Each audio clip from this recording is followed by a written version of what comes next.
All right, let's talk about extensions. And I have a lot of extensions installed. Actually, I went through my list of extensions and I uninstalled a bunch of them because I just wasn't using them anymore. And so let's go ahead and make this a little bit bigger so we can see this nice little icon here. Let's get rid of that dot. And so first of all, I use code spell checker. This is really helpful if you're just trying to write comments in your code and you don't want to make typos, especially if you have a modern workflow at your company or at the future company that you're going to work at. Someone's going to review your code and say, actually, you have a typo here, and it's just a pain in the butt to do. So code spell checker helps me make sure that basically I don't have typos. Now, it's not perfect, but it works pretty well. Code Python isort. This is for sorting automatically my import. So if I go over to Watcher and scroll up to the top, this could automatically import, or not import, but isort all of these by default. And I don't have to worry about writing these in order, it just does it for me. Community material theme, yep, we already went over that. Or did we? Maybe we didn't. Okay, so I don't think we did. So let's maybe talk about that real quick. Material theme, where are you? Material theme. I don't use the latest version because I don't like the latest version. I like an older version. It just gives me nicer colors, I think. So instead of using pink, it uses yellow. I just like the yellow just because it's a little more in my face. You may need to, if you want to revert to an older version, use community material theme. I use this thing called Django templating. So whenever you're working on a .html file, you can automatically change that .html file to a Django HTML file, and it just gives you nice syntax highlighting. .env is for environment variables, just gives you syntax highlighting for environment variables. Editor config is really nice, so if you have a new project and you just cloned it from GitHub, for instance, you might have a .editor config file, and so if it says your JavaScript file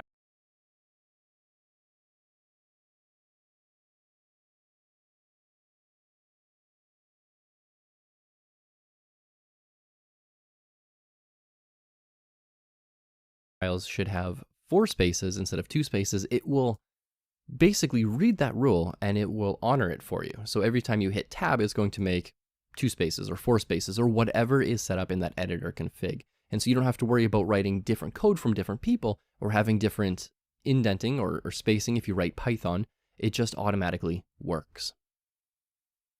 I use Grammarly, the unofficial extension, just to help me with some of my spelling. Again, just because, you type tens of thousands of words a day probably when you start doing a lot of coding, and you just want to make sure that you're writing things that, don't have typos, that seem somewhat intelligent. Just because at the end of the day, you might have a little bit of brain fatigue, and Grammarly can help you with that. Jupyter Notebook. I actually don't use this, but I do believe it comes with the Python package these days for VS Code. And so if you wanted to run Jupyter inside of VS Code, you absolutely could do that. I don't do that. I use Jupyter outside of VS Code just because I like the full experience.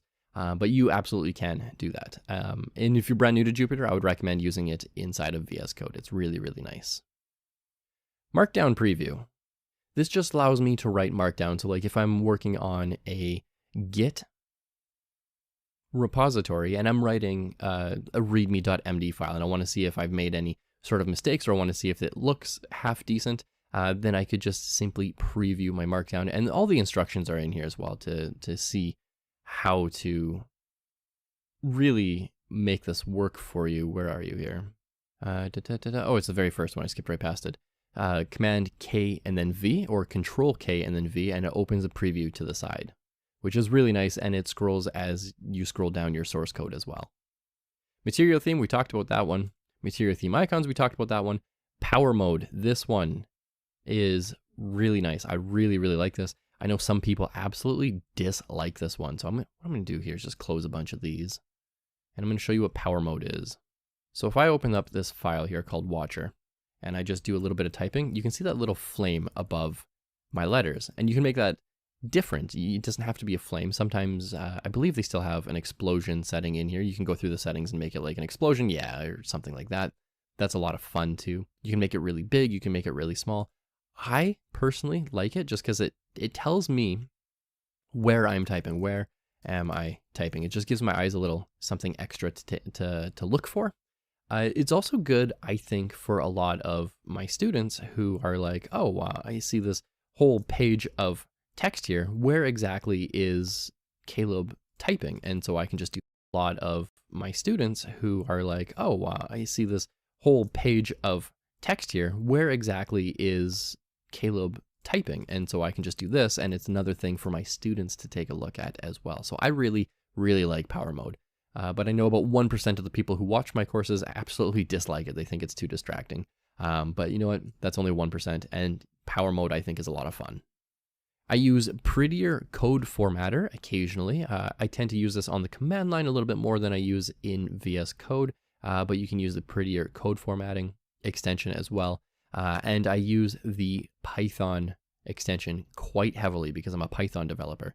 And so you're going to want to get this. And yes, it is from Microsoft. If you think Microsoft is a junk company, well, they actually make some pretty good things these days. If you're a big fan of Microsoft, then you're going to love this. But Microsoft makes VS Code, and it made the Python extension, and it is really, really good. And you can see it's got over 30 million downloads.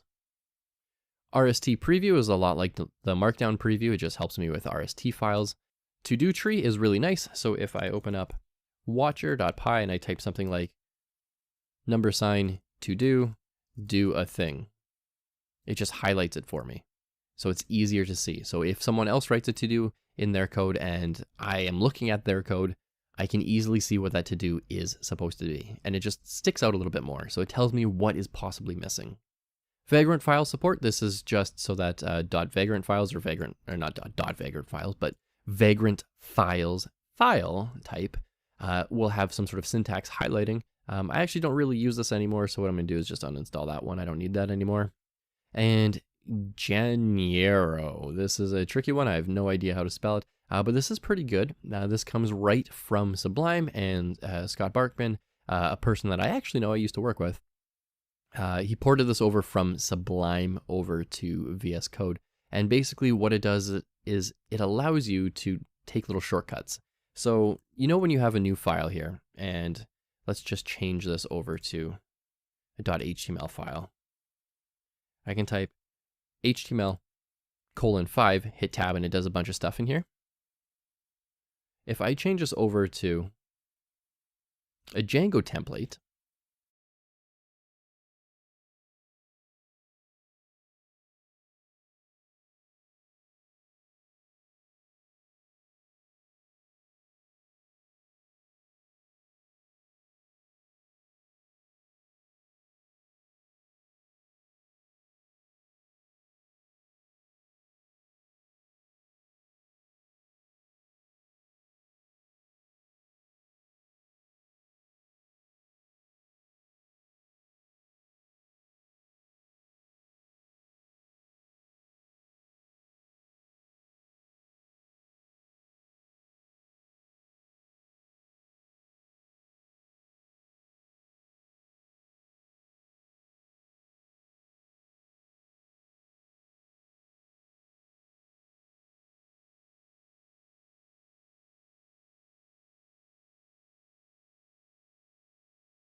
I can type block, hit tab, and it automatically creates the templating stuff for me. So that's really, really nice. I actually don't overly use this too much. I use it for some of the shortcuts like block or some of the template tags, but it's really, really powerful, and there's a lot of different things you can do in here.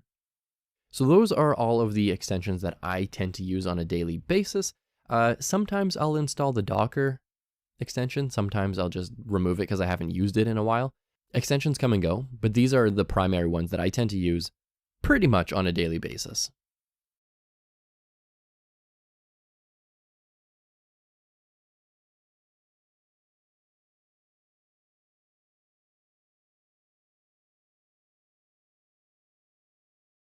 Okay, so I have some code here, and this is just some open source code that I wrote over Christmas of 2020, just to make sure that a website is up and running 24/7, and it checks every website once a minute. So I have a Python file here, and you can see my nice little icon there from my material theme icons extension. If you ever wanted to, you could go down to the bottom right, and you can change the spacing to use either spaces or tabs, depends on your Python project, but most Python projects use 4 spaces, and whenever you hit tab, it just automatically creates those 4 spaces for you. So if I go down here, there's nothing there. If I hit tab, 1, 2, 3, 4, and it creates 4 spaces for me at a time. You can change the file by clicking this Python down here, or whatever extension it says. If you're using an HTML file, it's going to say HTML.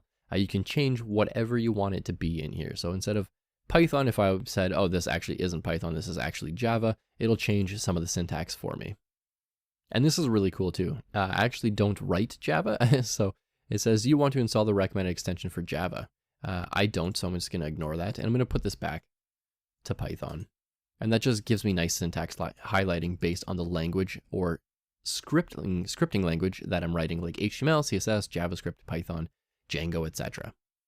Now, me personally, I don't use my terminal inside of VS Code too often, although you definitely can. So if you go to View and you can go down to Terminal, you have access to your command line right here. So I can do ls-la, or if you're in Windows, I believe it's just dir.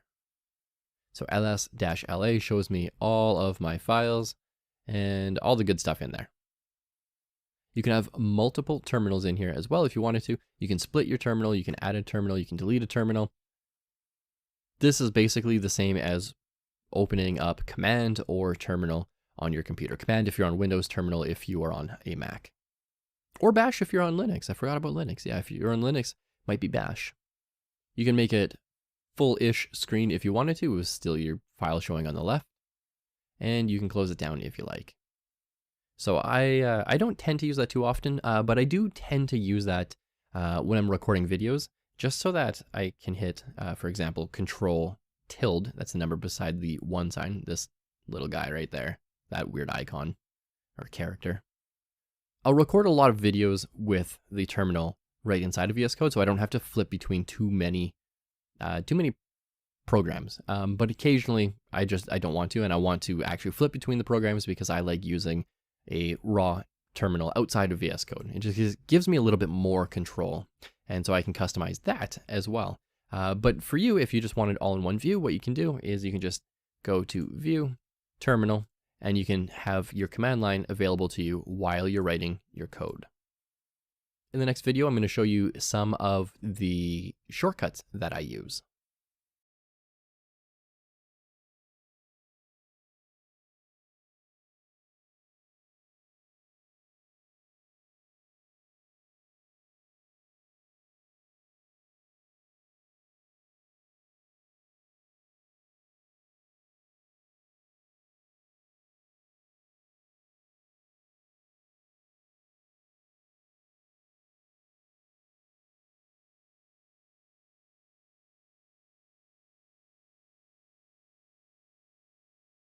Okay, so when I'm editing a file, you'll notice in a lot of my videos, I actually don't use my mouse all that much. And the nice thing about that is I can just keep my hands on my keyboard and I don't have to move around. So first things first is I use my arrow keys a lot. Okay, so when I'm editing a file, you'll notice in a lot of my videos, I actually don't use my mouse all that much. And the nice thing about that is I can just keep my hands on my keyboard and I don't have to move around. So first things first is I use my arrow keys a lot. Up and down, left and right.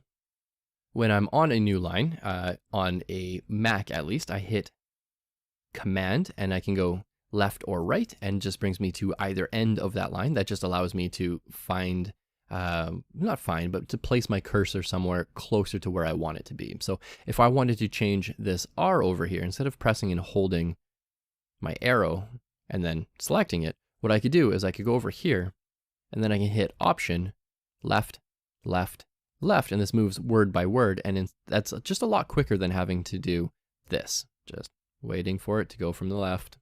Or if I'm already on the far right, pressing and holding. It's just left, left, left, shift left or shift right to select a character or a series of characters, and then you can delete it if you wanted to. Now there's a lot of indenting in Python, and HTML and JavaScript and PHP and CSS and pretty much every programming language and scripting language out there. And so sometimes you want to be able to indent and outdent pretty quickly. So what I like to do here is on my Mac, I hit Command and then one of these symbols. So either that one or that one. It's one of these two. So Command, left bracket, outdents, Command, right bracket, indents. And you can just keep doing this over and over and over again. And essentially, this just lets you select a bunch of text and outdent or indent all of it all at once. So what I did here was I went to this line, went to that P, hit Shift, down, down, down, hit Command, out bracket, Command, in bracket, Command, out bracket, Command, in bracket. Now for in Windows, obviously you don't have a Command key. It is likely to be Control or Alt for you. I actually can't remember off the top of my head. I haven't been on a Windows machine in a little bit, but it's going to be Control bracket or Alt bracket. Now, another thing I like to do a lot is when I'm working with multiple pieces of code that are very, very similar, and I want to copy and paste a bunch of things, what you can do is you can select all of this, and you can do Control C or Command C, and that just copies it. And then you can do Control V or Command V as in violet, and that pastes the whole thing over and over and over again. But sometimes you want to paste a whole line, and I actually don't paste or copy and paste individual things like this too often. I tend to copy and paste an entire line. So what I do is I don't select anything on here, and I just hit Control C or Command C, and that secretly behind the scenes copies the whole line.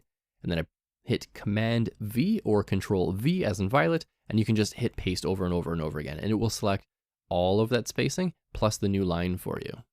So what I can do is I can go up here, outdent, indent, delete, and I just hit delete there. Another thing I like to do is when I'm on a line, if I want to delete the whole line, just because my fingers tend to shift towards the left side of my keyboard a little bit more, I will hit Command X or Control X to delete an entire line. So let's say I wanted to delete line 27 here. I can just hit Control X. I don't have any character selected. If you have a character selected and you delete it, it's just going to cut that text out. So let's Control Z or Command Z to undo, and Control or Command X. Don't have anything highlighted here, just Control or Command X on this entire line. And it cuts that entire line, and then I can paste it over and over and over again.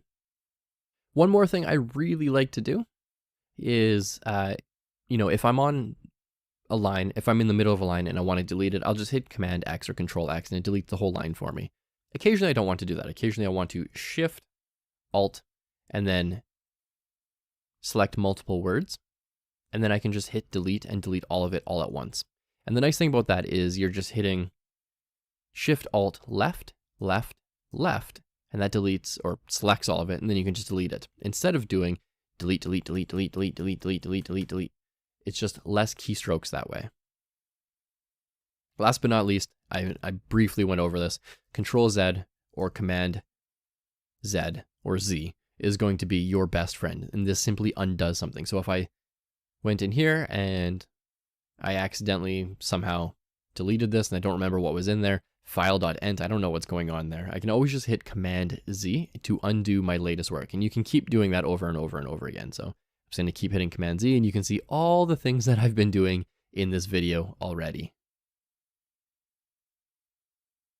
Last but not least, sometimes I like to go into split screen mode. So I click this split editor, and this allows me to, if I open up another file here, if I open up env.example, I can close that down, and I can have my Python file on the left, and I can have my .env file on the right.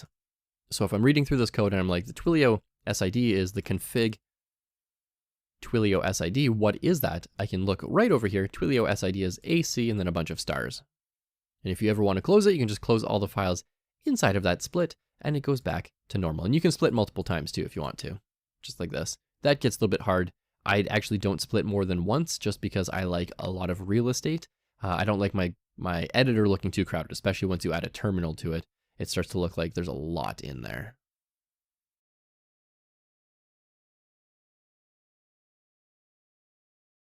key, it is likely to be control. I'm working with multiple pieces of code that are very, very similar, and I want to copy and paste a bunch of things.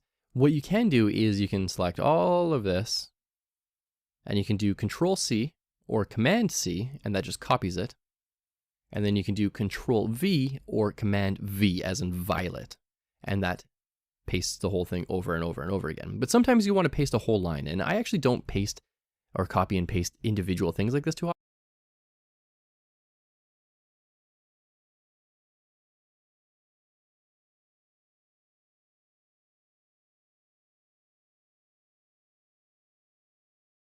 All right, let's take a look at dealing with some new files. So first of all, if you open up a file over here, there's a quicker way to close it. So ideally, I don't like using my mouse as much as a lot of people do, just because using your mouse is slow. You have to put your hand on your mouse, you have to move it around, figure out where it is, then you have to actually place it in here. And believe it or not, after 8 hours of coding all day, that can take a lot of brain energy out of you. Or what you can do is, instead of closing it by clicking that X, on your command or on your keyboard, you can hit Command W, or you can go up to File, Close Editor, or Close Window. What I want to do is just close this particular file. So I hit Command W. It might be Control W for you if you're on Windows. I just hit Command W, closes that file for me. I can open that file again, and I can close it with Command W. Now, if I want to look for a file, I can hit Command P or Control P, and I can just type in a file name, and this just lets me look for things.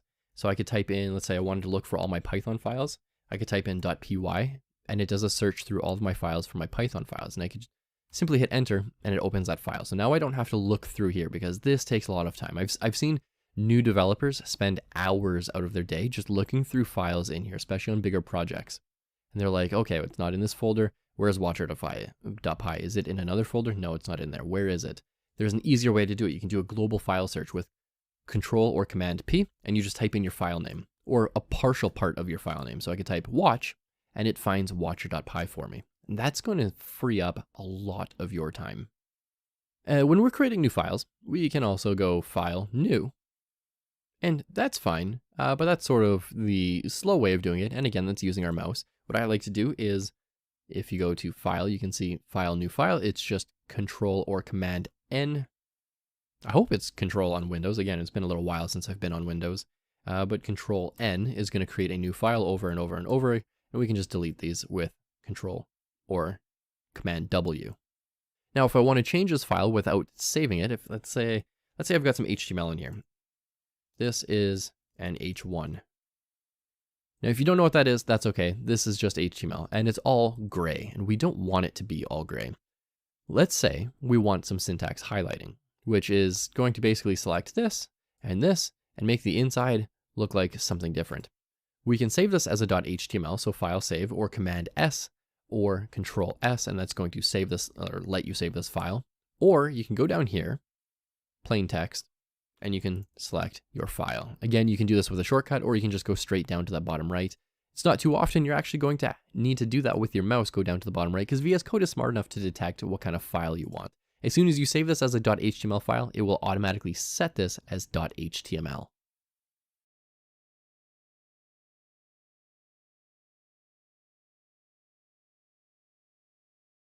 Okay, let's talk about views. So if we go up here, we can go to View, and we can see all sorts of different things in here. Now, I honestly don't use too much of this. I really just use Explore, Search, and Extensions for the most part. So this is my little sidebar here, and I can get rid of this. Just snap it closed. And I can go to File, and say Explorer, and that opens that up. There are shortcuts for this as well. So if you want to open up your Explorer, for me, it's Command-Shift-E, and that just opens it. So if I close this again, put my mouse right in the middle so you know I'm not doing anything, Command-Shift-E, it just opens it for me. There's also extensions, which we talked about at the very beginning of this, this VS Code module or course or tutorial. And there is Terminal. Now there's a bunch of other things in here, and you can change your appearance, your editor layout. Oh, one thing I like to do with my appearance is I like to show my sidebar and my status bar, but I don't really like to show my activity bar or my panel. So if you just want to see what this looks like, It's just your panel down there. And that's where you can see like your terminal and things like that. I don't like too many things open. I like to be able to focus on the code. So if this ever gets closed and you're like, oh, I don't know where that went, you can always just go to View, Extensions, or Explore, or Search. We'll talk about Search in the next video. I just tend to open up Explorer because that's where most of my files are, and that's what I want to be seeing, is I want to see my files on my left.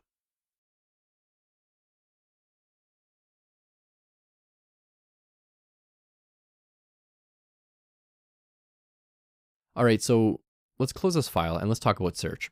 So if we go to View, Search, or Command-Shift-F, this is going to let me search for something in here. And I can search through all of my files or an individual file. So let's go back to our Explorer here. And what I can do is, if I open up watcher.py and click inside of here, I can hit Command-F. And this is just going to do a regular search for like the word client. And it shows up 3 times here, 1, 2, 3. But if I hit Command-Shift-F or Control-Shift-F, or just go in here and go to search, you can search for content inside of your file. So if I type in client, it's going to show me all these different things in here. If I do, let's just say A, it shows up with all sorts of things in here. And then I can use files to exclude or files to include. So files to include, if I wanted to include .py files, I could do star.py. And files to exclude, if I wanted to include all Python files except my watcher.py, I could simply say ignore watcher.py, and it shows up nothing. It shows up with nothing. It also supports regex, which I tend to not use too often, just because you don't really need it. So if I'm looking for all instances of the word print, I can see that print shows up in my project through all files twice. Watching and content. That's where it is. Watching and content. If I want to see everywhere that I'm using the word config, I can just type config, and I only have one file in here that's using the word config, but it shows up 5 times. 1, 2, 3, 4, and 5. And that is a really good way to look through all of your files for particular text. So this way, you're not going through every file, Command F, looking for a word, looking for a word, looking for a word.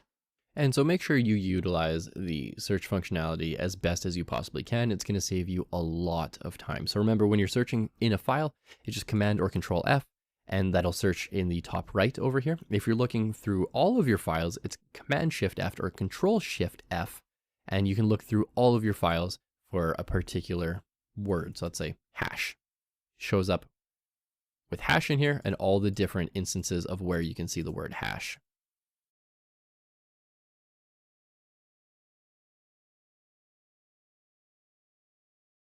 Okay, so I get this question a lot, almost as often as, hey Caleb, what theme are you using? And that question is, how do I type in multiple places at the same time? And so there's 2 things I want to cover in this video. Is first of all, I can click like at the very end of this line and then hit Control and click, or if you're on Windows, it's probably Alt click or Control click. I'm on Mac, so it's Command click. And I think I might have said Control at the beginning. I meant to say Command. On Mac, it's Command. On Windows, it's probably Control or Alt. And so I just click in all these different spots, and I can type something here. And it works the exact same way as your regular cursor, so I can select all of these all at once, and I can delete all of them all at once. So that's all there is to that. It takes a little bit of practice to get really good at it, to know that you're writing the same thing in 2 different spots, but that is a really good way of speeding up your time when you're coding. Another thing people ask is, how do I select basically the next occurrence? And so if I type the word config, and let's say I had a typo in here, so let's just select all these, and I just Command clicked on those. And if I type in is equal to, no, that's not what I want to do, undo, config. So let's say I had a typo in there and I wanted to change all these. I can select that first one, and you can see these other ones are selected. I can go to selection, add next occurrence, which for me is Command D. And that just adds that next occurrence. I can do it again, adds that next occurrence. So I don't have to double click on this, Command or Control or Alt, double click on that, same thing, double click on that. What I can do is just double click this one, and if I know the next one is the one I want, Command D or Control D or Alt-D, depending on your settings. And then I do Command D again and select all of them. And what I can do is just delete that and type config in all 3 spots at the same time.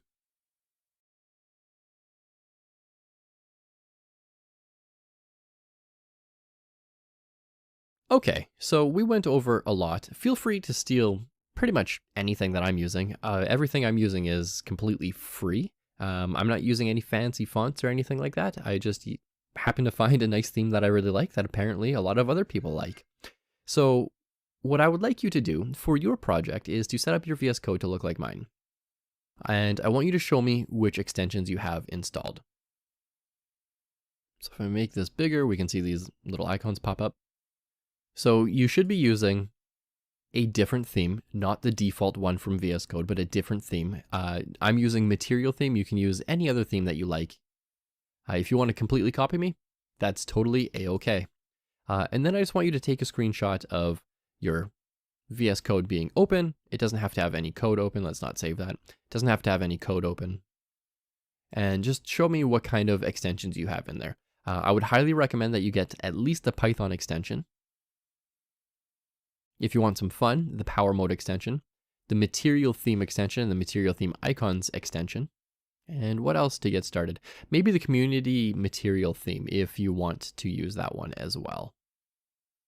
And that's about it. That's all you really need at the very beginning. Oh, maybe To-Do Tree. This is a fun one. I like that one a lot. So go ahead and install a new theme and the extensions that you want, and then take a screenshot of your VS Code and share it with a class down below. I want to see what you have set up and how you are using VS Code. And it could be completely different. You could be using different extensions. You could be using a different theme.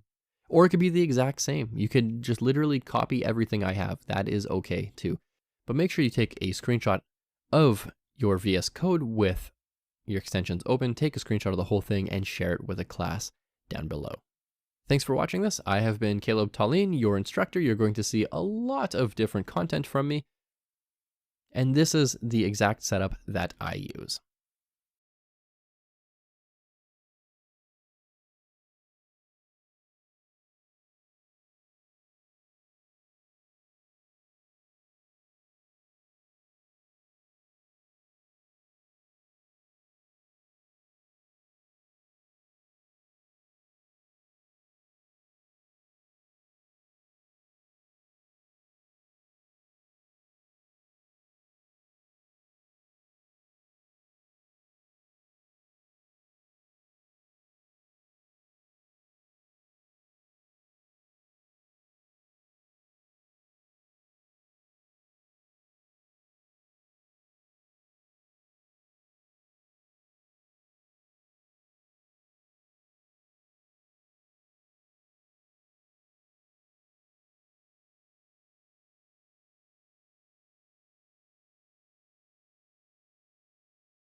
All right, first things first, we need to clarify a few things. So when we created a base structure in the HTML 101 course, and let's just change this over from plain text to HTML. And by the way, I'm using VS Code. If you're using a different editor, all I did was go to File, which is just outside of my recording area, and then New File. So Command N or Control N will create a new file for you. And it automatically thought it was a plain text file, so I clicked down here where it used to say plain text, typed in HTML, and selected HTML. And that just gives us nice little goodies like this. We can do HTML:5, hit Tab for autocomplete using VS Code, and it gives us a bunch of stuff in here. So I'm going to actually go ahead and delete some of this, and I'm going to call this HTML201. Now, we learned at some point that we have a paragraph, we could put some lorem ipsum in there, and we could say, for instance, that this should be underlined. Something like that. Now, if I save this as, let's go in here and name this index.html. And I just saved that into a particular folder that I had called HTML201, and I called it index.html. But if I open up Google Chrome or any sort of browser, whichever your favorite browser is, you can go to File, And then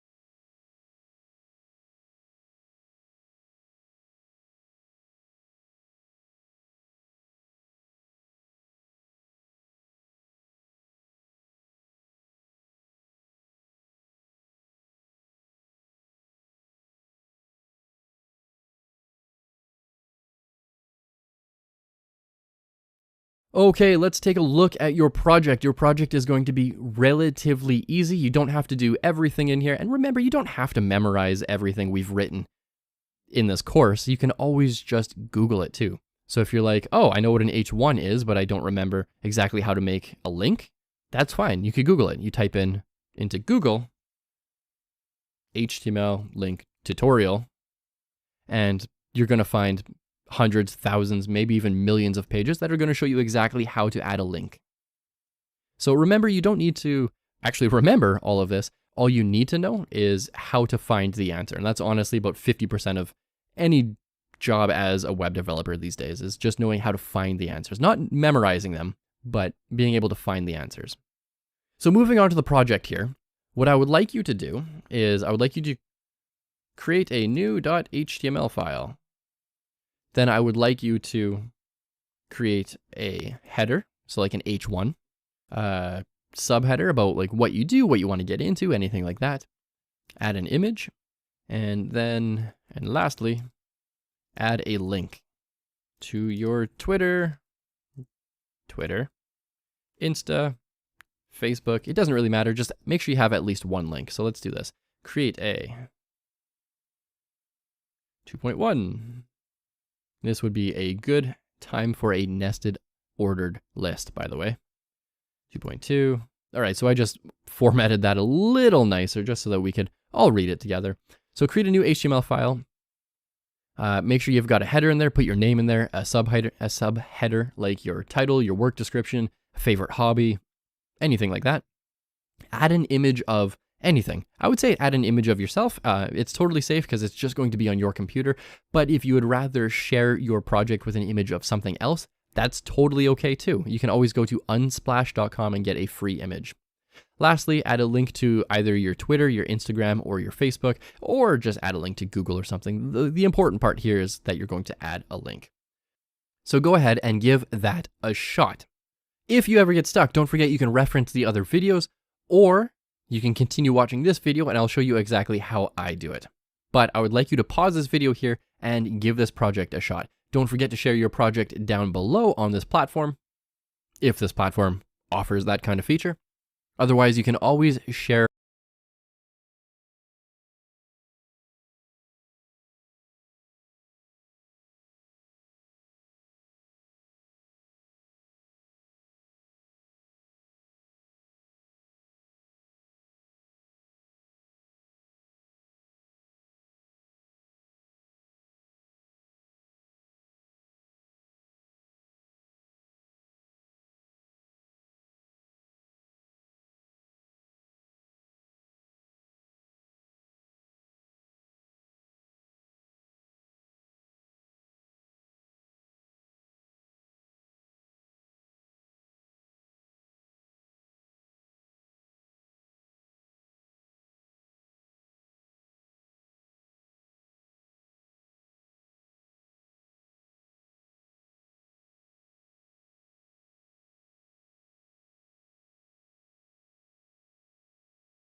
and give this project a shot. Sure. HTML, because this is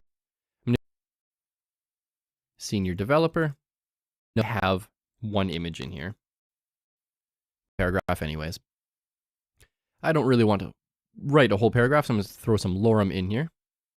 Instagram, if that's your jam. And let's put at Caleb Tallene. And that's all there is to it. So I can go back to my browser and I can go File, Open File, and open up Caleb. Is my HTML page. I've got an H1, I've got an H3 for my subtitle, I've got an image, and I have some lorem.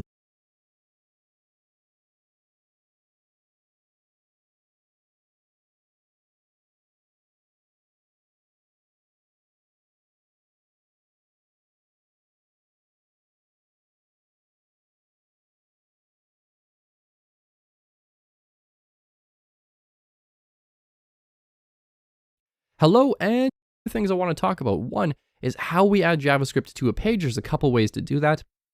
And the second thing, you're going to hear people in Facebook groups and JavaScript, HTML. And if you don't know HTML very well, tag in here.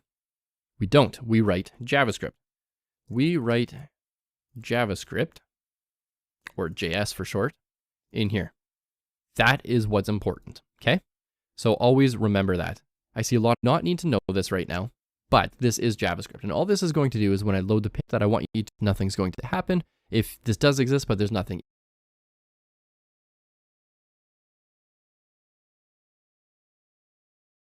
Okay, the first one, this just doesn't work. List item closing tag, similar, but it's not going to have the count.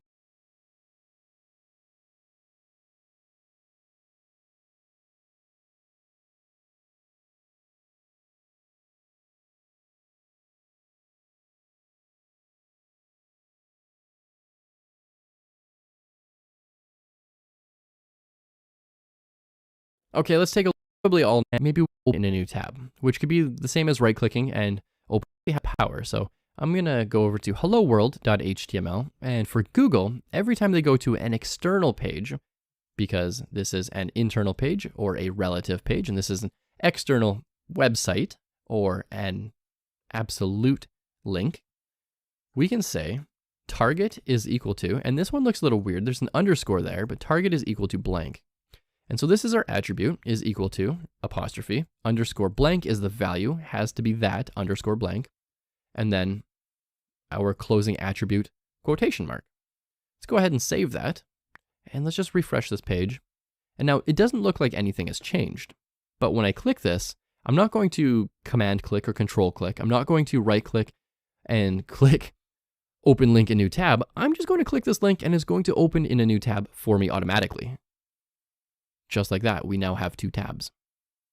And so that's how you open a link in a new tab.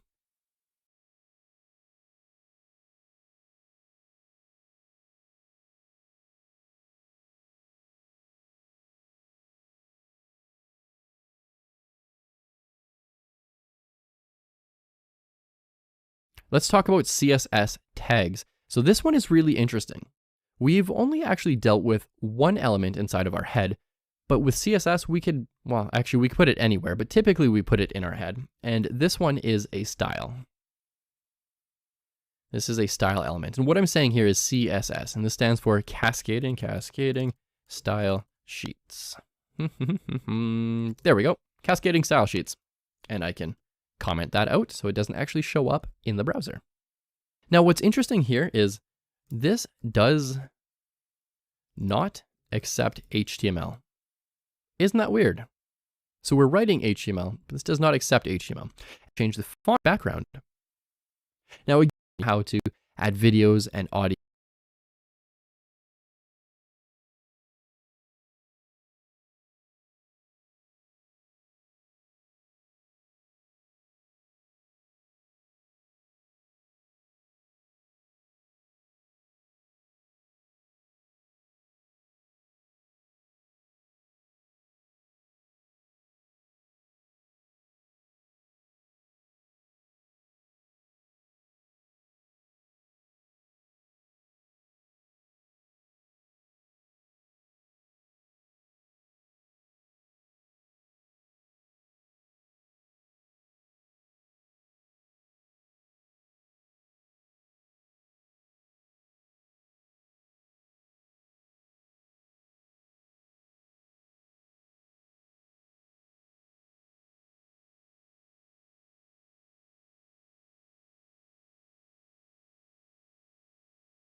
All right, first things first, we need to clarify a few things. So when we created a base structure in the HTML 101 course, and let's just change this over from plain text to HTML. And by the way, I'm using VS Code. If you're using a different editor, all I did was go to File, which is just outside of my recording area, and then New File. So Command N or Control N will create a new file for you. And it automatically thought it was a plain text file, so I clicked down here where it used to say plain text, typed in HTML, and selected HTML. And that just gives us nice little goodies like this. We can do HTML:5, hit Tab for autocomplete using VS Code, and it gives us a bunch of stuff in here. So I'm going to actually go ahead and delete some of this, and I'm going to call this HTML201. Now, we learned at some point that we have a paragraph, we could put some lorem ipsum in there, and we could say, for instance, that this should be underlined. Something like that. Now, if I save this as, let's go in here and name this index.html. And I just saved that into a particular folder that I had called HTML201, and I called it index.html. But if I open up Google Chrome or any sort of browser, whichever your favorite browser is, you can go to File and then Open File. So Control O or Command O. Go to my folder here and let's just open this up. And we can see that this, once I zoom in, is underlined. And that's cool, it does what we want, but unfortunately underline is deprecated. So it was okay to learn this a little while ago just because we needed to make that underline, but there's a better way to do this. And the better way to do this would probably be to add a span in here. And let's go ahead and change this to a span element. And all this is a simple inline element. And you should be familiar with block elements versus inline elements at this point. And what we're going to do is work with this style attribute. And this style attribute allows us to write CSS. So you don't need to actually know too much CSS right now, but if you want underline, I would say maybe try to memorize this particular one. I tell people all the time, you don't need to memorize too much. I mean, you can always Google it, how to add underline using CSS. That'll work as well. So I'm going to do text-decoration : space underline. Now, if I save that, go back to my page and refresh, it should look like nothing changed. And that's perfect. And I can always check by right-clicking and clicking inspect, and you can see in my inspect tool down here that there is in fact a span with text decoration underline, and if I wanted to, I can actually toggle that on and off now, which is really, really nice. So moving forward, whenever we use underlines, let's go ahead and use text decoration underline instead of using the U element. Just because the U element is deprecated, it's from old versions of HTML, and CSS can now do this. And we prefer to use CSS whenever we can.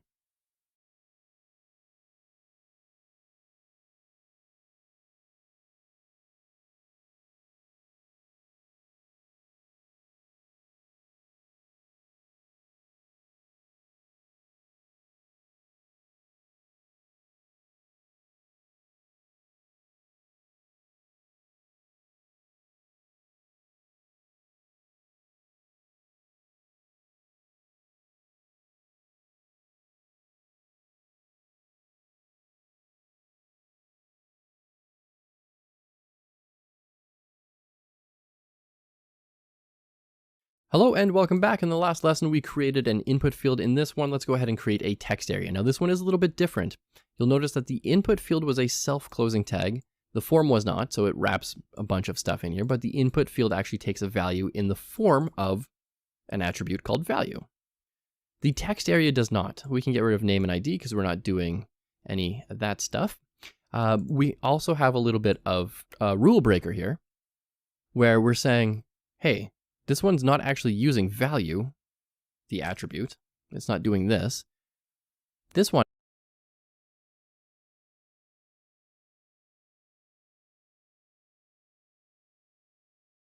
Okay, let's take a look at HTML entities. Now, in the last lesson, we looked at pre and code elements. And let's say I wanted to put something in here, like B.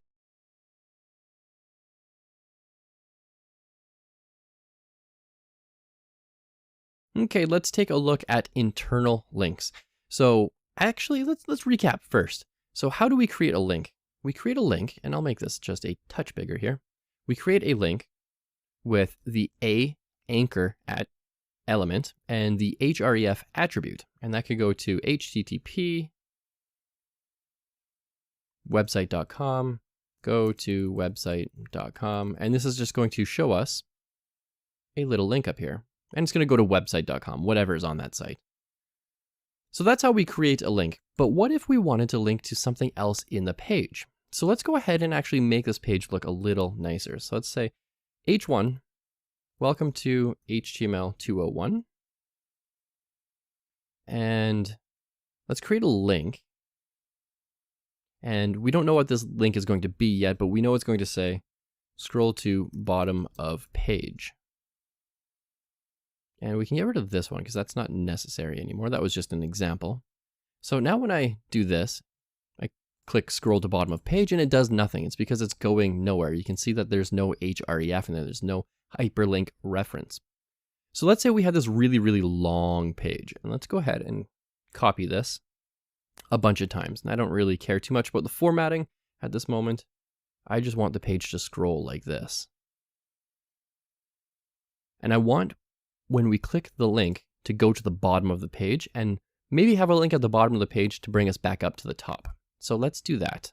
Let's say there's going to be, let's say like an H3, and we're going to give this an ID. And this is a unique identifier for this element. So it should never have two of the same ID in the same page. So let's call this bottom, and this is the bottom of the page. And when I refresh, you can see it just says the bottom of the page. Nothing happened. The ID didn't do anything particular. But if we go back up to our link, we can actually type in $ID. Now, whatever that ID is going to be. Now, that ID that we wrote was bottom. Go down here, ID is equal to bottom. Save that, and I'm just going to refresh up here. And you can see my link actually changed color. And you can actually see it says index.html,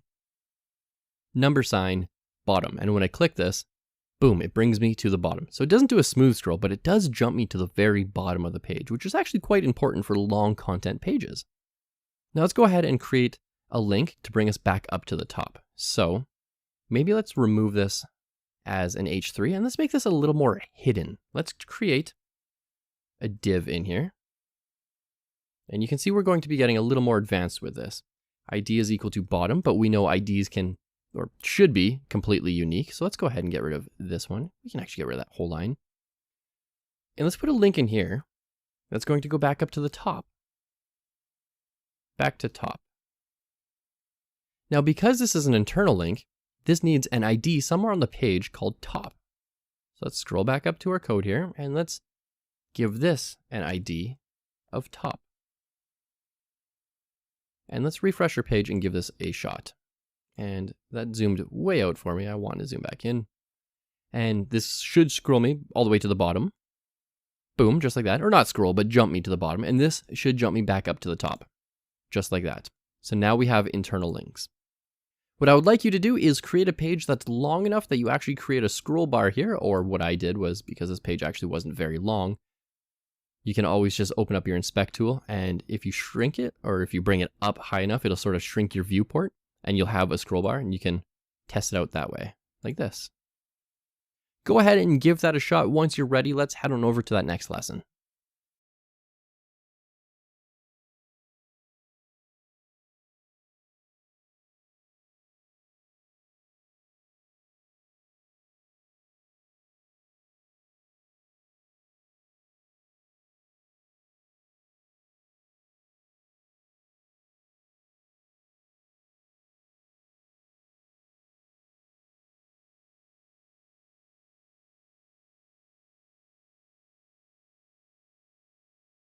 Let's take a look at favicons.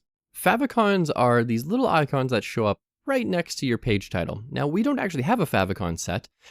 We have a title, which is cool, but what if we want something a little bit custom? We can actually add that as well. We can customize it to be whatever we want. Now, typically, it should be an image that's 32 pixels by 32 pixels, so it's pretty small. I'm not exactly going to follow that rule because I know it's going to shrink it down, but if you want it to be properly sized, maybe have proper translucency or transparency or anything like that, then yeah, you're going to want a 32 by 32 image. But I'm just going to use a random image that I have from the coding for everybody branding. So let's open up our code here. And in our head, what we're going to create is the link element. And we can do link : favicon, and it gives us all sorts of stuff in here. Now, by default, it wants us to use a .ico. That's an older format. We don't have to do that. We can use, let's say, a .png. Now, this is just like linking to an image or a CSS or a JavaScript file. We actually need to make sure that this works. And you'll notice that we're using 3 attributes here. So we've got the link element. We've got the rel, or the relation, like what is it? It's a shortcut and it's an icon. A hyperlink reference to wherever that image is going to be, and then the image type. Now, we don't want the image type to be X icon. We want the image type to be PNG because I'm going to be using a PNG. Likewise, if you're using a JPEG, it would be JPEG. Alternatively, JPEG with an E, but we're using PNG. Now, it's at this point I might actually want to use my editor a little bit more. So what I would like to do is, instead of just having one file open, I'm going to open this whole folder. I'm going to go File, Open. I'm going to go to my desktop where this folder is, and I only have index.html in there. Let's go ahead and open that. And it really looks like it didn't do a whole lot, except added this Explore bar. Now, if that Explore bar does not show up, you can always go to, where are you? It's somewhere in here. View, Explorer, right there. View Explorer, that'll always turn it on for you. So let's click index.html, and this is just the page that I was working on. And in here, I also want some sort of image to link to. So I'm going to open up my Finder. I'm going to copy this particular image. I came prepared to this lesson with an image called coding for everybody favicon.png. I'm just going to copy that entire name. And you can see as I copied it into that folder, VS Code was like, oh, there's a new file. Okay, let's put that in there as well. Now we can preview it. So this is what the image is going to look like. And all I have to do is, because I copied that file name, I'm just going to paste that file name. And we're not using slashes or dots or anything like that. We're not using this, or let's say favicons. We're not doing anything like that. We want to make sure this is in the same folder as our index.html, just to keep this simple for now. And you can tell it's in the same folder because we're in the HTML201 folder over here, and there's index.html and coding for everybody favicon.png. Let's go ahead and save this. And let's refresh this page. And you can see that favicon now showed up.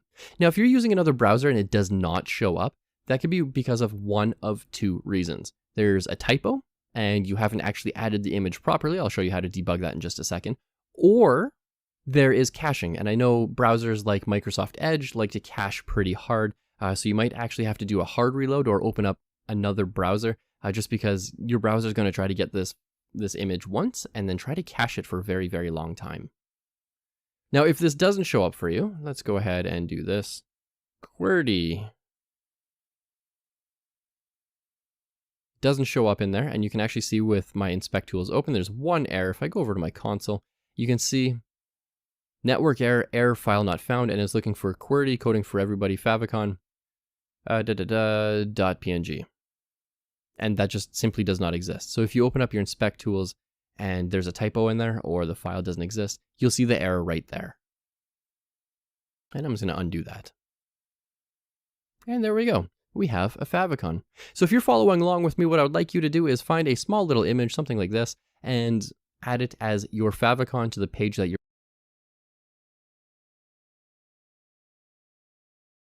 All right, let's talk about something that's kind of complex and kind of tricky, because this one is going to trick a lot of people.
for a very long time, including myself.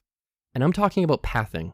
So we've put everything into one particular folder right now, but what if we wanted another folder? What if we wanted to move our favicon into a folder called images/favicons?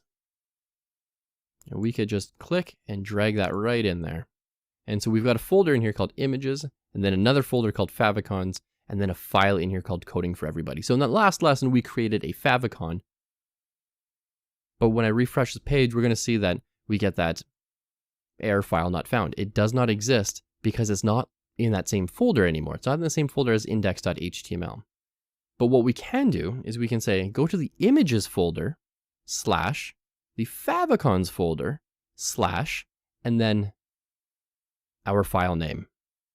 So let's go ahead and save this, or refresh anyways, and yeah, it shows up for us. So that's pathing.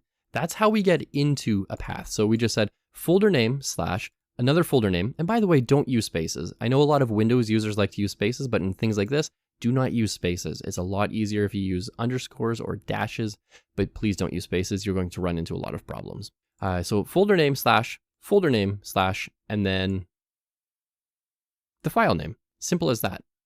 Now let's go ahead and add an image into just the images folder here. Not the favicons folder, but just the images.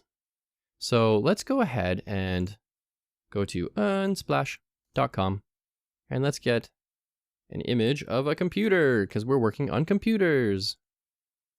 Good enough. And let's download this one for free. Let's get the small version of this one because that's all we need. I would like to say thank you to Glenn Karstens Peters. This is a sweet photo. Thanks for letting me use it. Let's go ahead and show this in the Finder. And I'm going to open this up. I'm just copying this file. Let's go ahead and throw this into here. And I'm going to rename this to computer.jpg. And in my editor, you can actually see this turned into a proper folder now. And now there's subfolders in here. But in images, I've got a folder called favicons and a folder, or not a folder, but an image, a file called computer.jpg. Now, I'm going to get rid of a bunch of these P elements because, well, we don't really need them. And we're going to make this page long anyway, so that internal link to the top and the bottom of the page is going to work perfectly fine. Eventually. Probably not right now because the page is kind of short. But let's go ahead and add an image. And that src is going to be images. That's the folder name. And then the file name is computer.jpg. Let's give it an alt, computer, and that's it. So if we go back to our page and we refresh, we can see this image shows up now.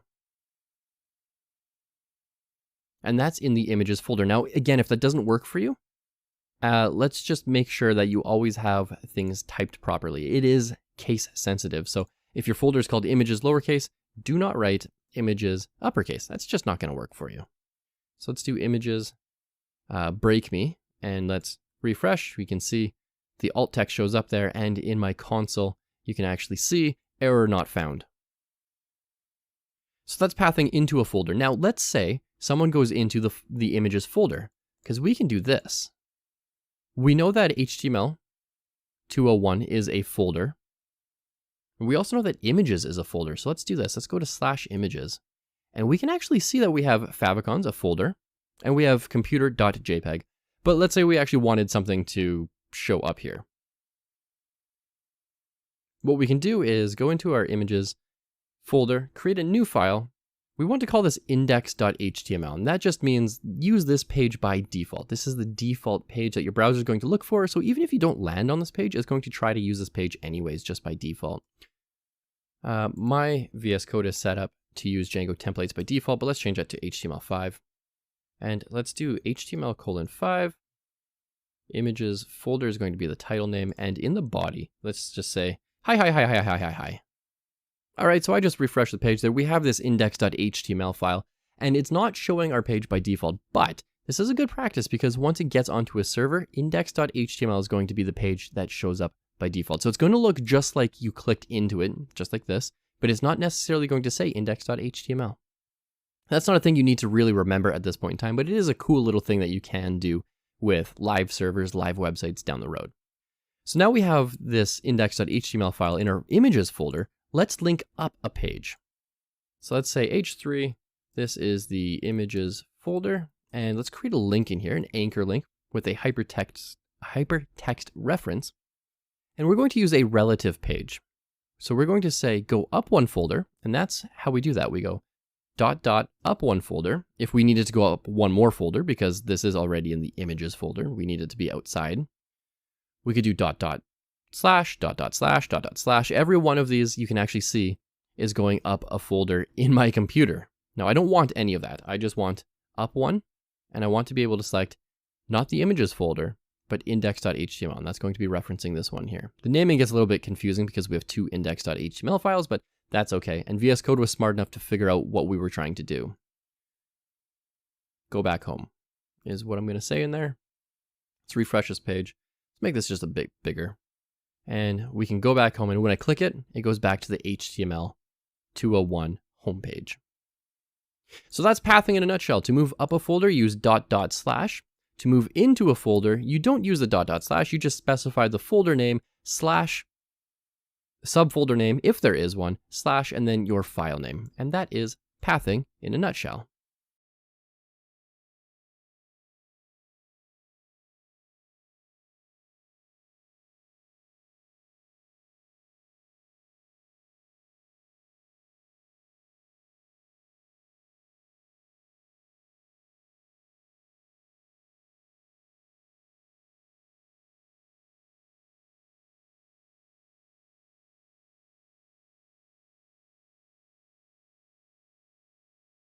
Okay, welcome back. Let's take a look at a few different ways to format code. Format code, or code formatting. The first way is this pre-tag, P-R-E. And if we just hover over that long enough, MDN is going to tell us that the pre-tag is a pre-element that represents a block of pre-formatted text in which structure is represented by type of blah, blah, blah, blah. The most important thing here is that it represents pre-formatted text. Some stuff here, and let's go ahead and let's just check out what this looks like at first. So that's near the bottom here. And look at that. It actually did something weird. It added a bunch of spaces. So in HTML 101, if you remember, I preached about this a lot. HTML, or not HTML, but your browser does not care about white space. However, there are a couple cases where it does. Pre is one of those cases. So the pre-tag is very white sensitive. And what if we did a second line here? Second line here. Now in regular HTML, we need to add a BR or some sort of block element to get onto a new line like this. But we actually don't need to do that. Not in a pre-tag anyways. In a pre-tag, look at that, shows up perfectly. Now the thing to keep in mind is that the pre-tag cares about white space. So let's go ahead and add a bunch of spaces here. Make this just look real terrible. It also lines up our text, by the way, so it doesn't really matter what our default font is, because our text editor is going to try to make sure that every font is or every letter is monospaced, so that H is the same width as E, is the same width as R, is the same width as E, is the same width as I, is the same width as Z, is the same width as M. Yeah, you get the point. In the pre-tag, it's going to do the exact same thing. Whereas if you look at here, that R is not as wide as the F. Whereas here, the SOME, they're all the same width. Even the spaces are the same width. That is called monospacing. So that's one way to format your code. Another way to format your code is, if we wanted to do something inline, because pre is a block element, we could say, let's add some lorem text here.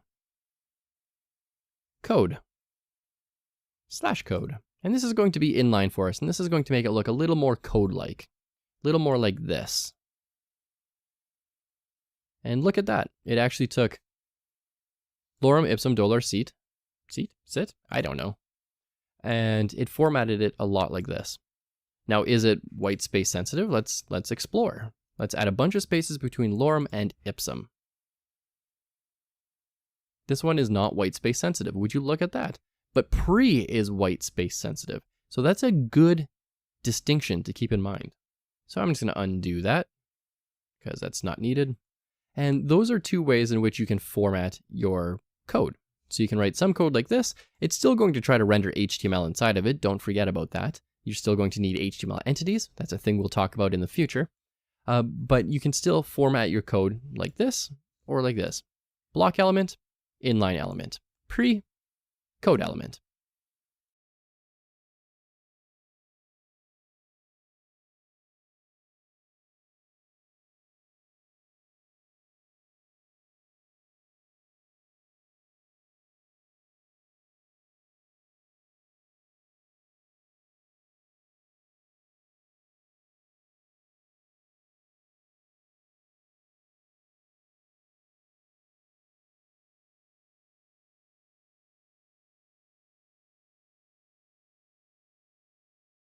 Okay, let's talk about forms real quickly. Forms. Now, we are going to be spending a little bit of time on forms, but it's not actually going to be incredibly useful to us.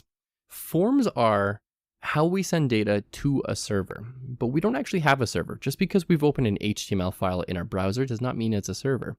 A server usually runs a programming language like Python or PHP, Java, C, some other proper programming language. We're using not a programming language. HTML is not a programming language. It is a scripting language. And thus, we don't have a server. We don't need a server to run it. However, forms are important for creating contact forms, update forms, login forms, sign up forms, forgot your password forms, things like that. Now, a form typically looks like this. You have the form element. You have some sort of method, and you can actually see that it's suggesting 2 here, well 3, but really you're going to be using get or post for the most part. Let's go ahead and use get, and the action is going to go to somepage.html. Now, just as an example here, let's go ahead and create a button, and the type is going to be submit, and we'll cover all of this individually as well. Submit this form. And if I go back to my page and refresh and click submit this form, watch what it does to my URL. It goes to somepage.html. So it changed the page for us, which is kind of cool. And it would try to also collect the information from the form and put it in the URL, which is not great for passwords or credit cards or things like that, but it is a good way to work with forms when you're just learning. Now let's take a look at what else we can do with a form. And again, you don't need to follow along with this. We'll cover all of this on its own. So input, we've got an input, and we can do a text area. And I just let my VS Code, my editor, autofill stuff so it would show me things. This is an input field. It's one single line, like your email or your password or something like that. And this is a text area, like you're adding your address. So let's go ahead and take a look at some of this individually. What I'm going to do is just delete that because it's not going to be useful in the next lesson. All I wanted to do here was show you, hey, this is how forms work. And in the next lesson, we're going to actually get started with forms.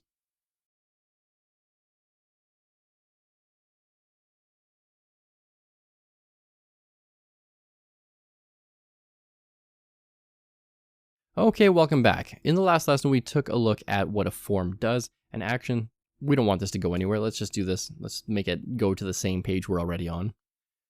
So when we have certain elements, like input, text area, or button, oh, there's one more actually, select.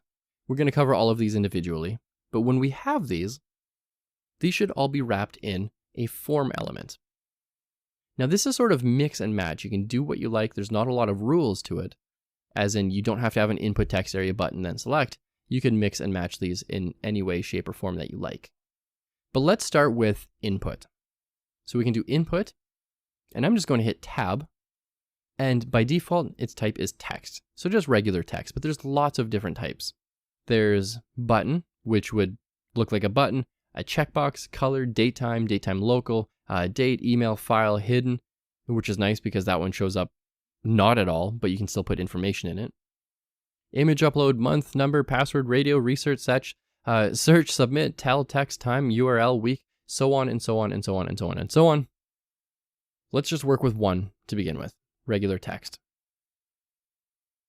So this is our element. This is our attribute. Type is the attribute. And this is our value. We're saying it's a text field. Then we can give it a default value. Let's say hello world. And we can give it a placeholder as well. Placeholder is equal to enter your name. Let's go ahead and let's just take a look at what this looks like. Oh, nope. Scroll to the bottom. Thank you. This says hello world. And when I delete this, delete. When I delete this last one, that little text in the background, that's placeholder text. But when I refresh the page, by default, it says hello world. And that's because of the value that I gave it. Now, another example would be password. Let's go ahead, and you can see that it turns it into little dots, that we can't actually see what it's doing. So that's the input field. That's really all there is to it. In the next lesson, let's go ahead and take a look at our text area field.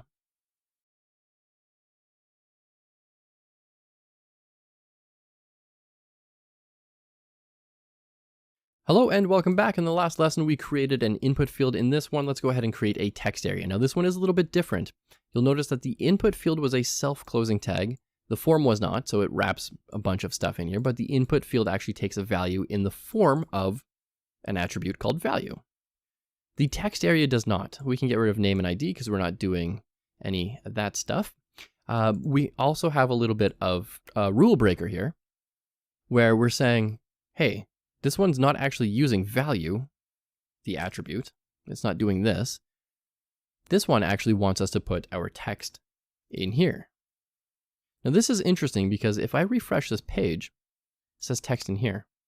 But what makes this more interesting is this is one of those rare cases where white space does matter. White space does matter in here.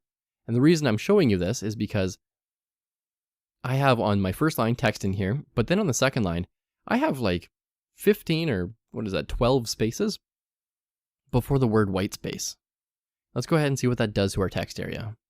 It makes it not very nice. It gives us all the extra spaces in there.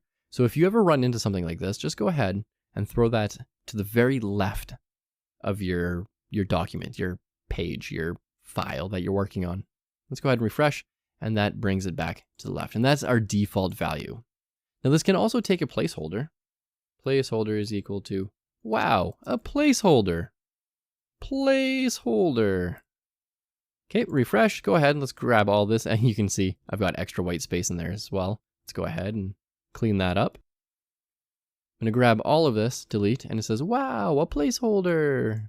Now we also have columns and rows, just like a table. We could say the columns, let's say instead of 30, let's say there's going to be 50.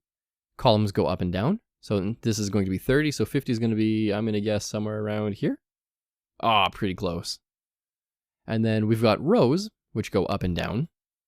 We've got 10 rows here. We could say 5 rows. Let's make it just a little shorter. So we've got 1, 2, 3, 4, 5. And then after this, the little scroll bar is going to show up for us. 6, 7, 8, 9. And you can see that scroll bar here. We can also resize these, which is pretty nice. The biggest difference between a text area and an input field is it has columns and rows. The placeholder is the exact same, but the value actually goes between the opening and closing HTML tag. At this point in time, I would like you to give this a shot, create an input, and then create a text area. Don't forget, if you get stuck, you can ask questions down below, or alternatively, you can join the Learning to Code Facebook group, where 56,000 plus members can help you out at any given time.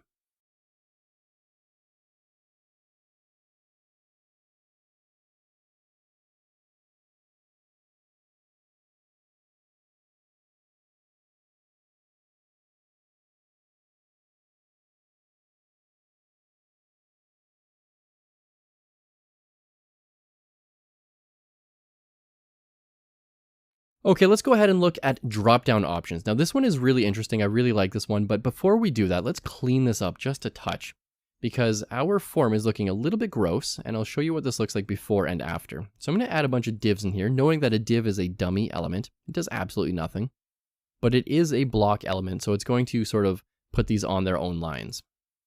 And let's do this as well, div. And this is what our form looked like at first.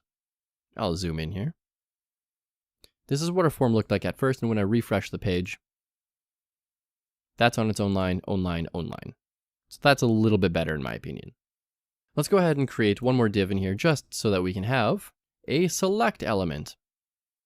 And this select element is pretty interesting. So what we can do is name, we can give it a name, selected underscore option.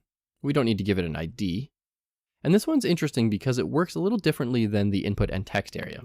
What this does is it allows us to use the option element where we can put a value and a text representation of that value in here. So value 1, and we can say this is value 1. We can do the same thing on a second line, value 2, and this is value 2. Let's go ahead and see what this looks like. This is a little drop down now. We can do this over and over and over again. I'll just make a bunch here. Not really a good example, but an example nonetheless. And we can select one of these. Now, the reason why we add a value in here plus the text representation of that value is because if I select value 1, submit this form, you can see up here it says selected option is equal to value 1. And that value 1 matches here. So when you submit your form, your server-side programming language, like Python, is going to read this value. It's going to say it is value 1. It's not going to look for this is value 1. It's going to be looking for just value 1. Now, we can also make things disabled, and we can also make things pre-selected. So let's go ahead and make a new option in here that's disabled by default. Option, value is going to be nothing, and let's say this is disabled is equal to disabled. Disabled, just like that. Let's go ahead and maybe throw this on a new line, just so it's a little more readable.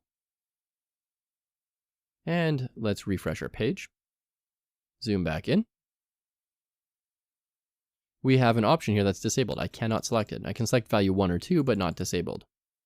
Now let's say I have an option in here that I always want to be selected by default.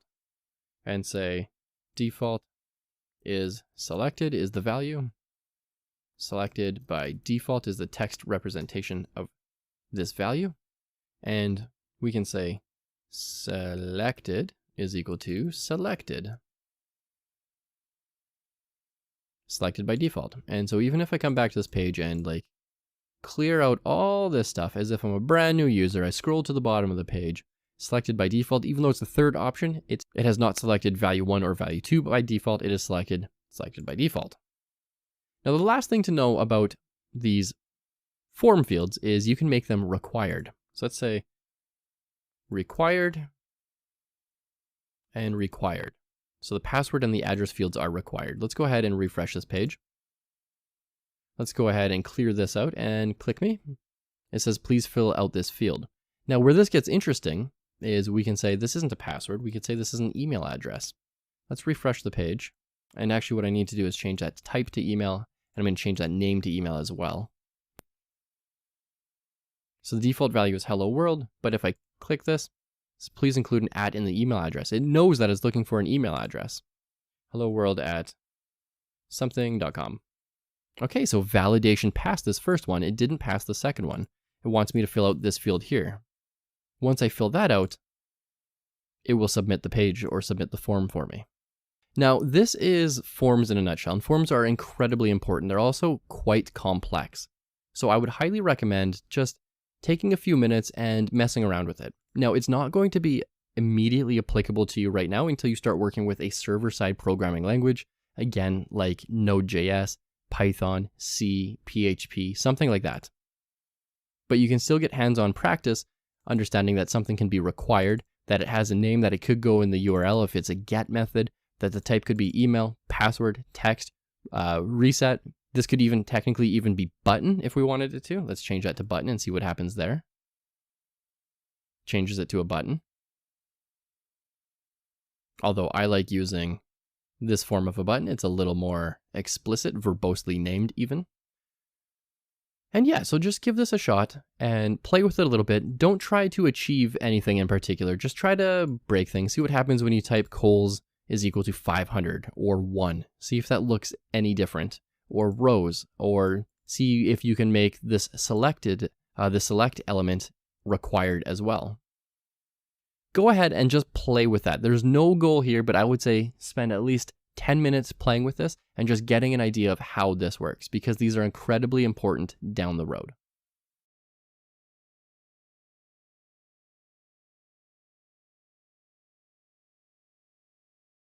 Okie dokie, welcome back. We are finally at your final project for HTML 201. Now, here's what I want you to do, is I want you to create a page layout. So I want you to have some sort of header, a navigation section, and a content section. And it has to have a layout, and it has to use tables, or a single table, multiple table. It doesn't matter. I'll leave that up to you.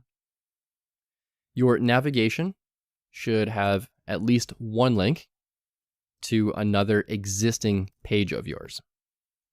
Your content area should have an image, a paragraph, a header, and a YouTube video. Lastly, your footer should have a copyright symbol and the year that you've created this page. So it could be like copyright 2020, copyright 2025.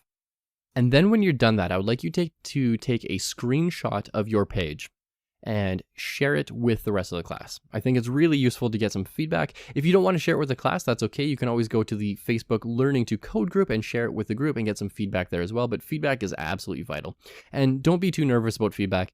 Thousands of people do this every single day. It's totally okay. We can give you all sorts of positive feedback to help you, write better code, to make things look a little bit better, a little bit more modern, things like that. It's always nice to have another pair of eyes on your code. So go ahead and give this a shot. What I'm going to do is I'm going to pause this video for about, 5 seconds or so, and then I'm going to create my version of this in front of you. So go ahead, pause the video here, and you know what?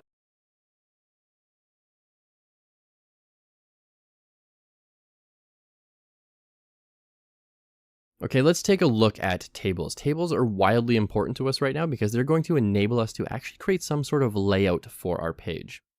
Now, admittedly, layouts aren't really created with tables anymore. This is a very old way of doing things, but because we don't know CSS and we don't know JavaScript yet, this is the only way that we have. And that is 100% acceptable because even though we're going to be using tables in a way that's not really used anymore, we are going to be learning all about how to use tables properly because they're still used for things like feature sets or pretty much any government website because they all still use tables for some reason. Yeah, so tables are still used. Emails use tables all the time. It's a really important skill to have. So I'm going to go down here, and in this lesson, I'm just going to show you how a table is created, but we're not actually going to do anything with it yet. So don't feel like you have to code along with me. So a table is a table element, just like this. And inside of this, we have table rows called TRs, or I can do TR and then tab. We can have another table row, TR tab. And then inside of each table row, the cells are called table cells, or TDs, table data cells. Cell 1. And let's go in here and do TD. Cell 2. And by the way, if you're sort of just new to this course and I'm going a little too fast for you, what I did there was I could type in table, and because it's an HTML element, I can type in table, and as soon as I see that Emmet abbreviation, I can hit the tab key on my keyboard, and it just creates it into HTML elements for me. So now we're getting into some nice nesting, and in HTML 101, we learned all about nesting. So we know that this whole thing is going to be a table, including the child and grandchild elements. This whole thing is a row, including its child element, and this single element here is going to be a cell. And this one is going to be cell 2. And if we just refresh our page here, scroll on down, we can see cell 1, cell 2. Nothing fancy really happening there. It doesn't look like anything's happened. But what if we give this a border of 1? We now actually have a table. We can do more with this too. We can say the width is going to be 100%. And it takes up the whole thing. We could add another cell.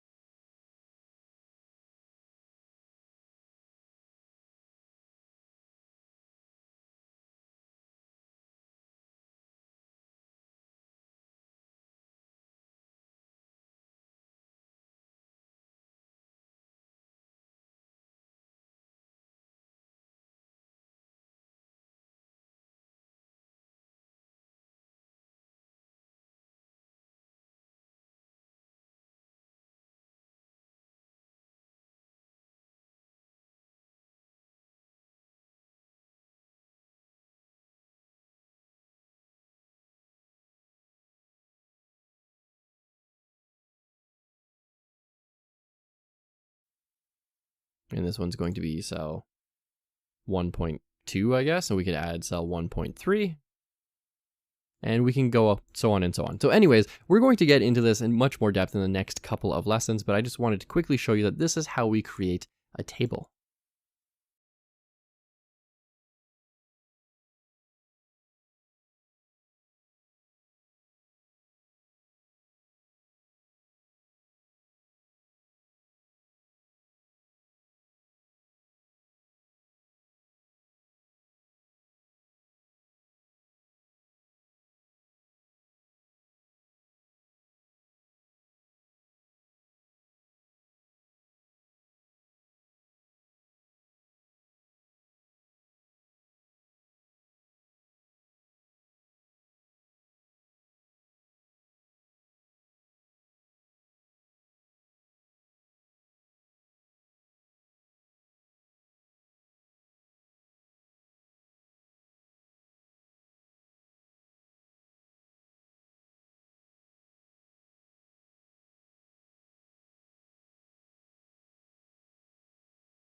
Okay, let's take a look at tables. Tables are wildly important to us right now because they're going to enable us to actually create some sort of layout for our page.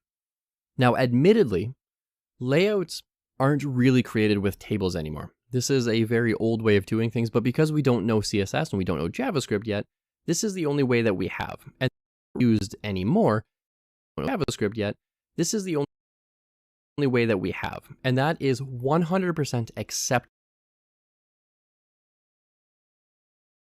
Let's take a look at table, rows, and cells. So to create a table, we do this, table/table.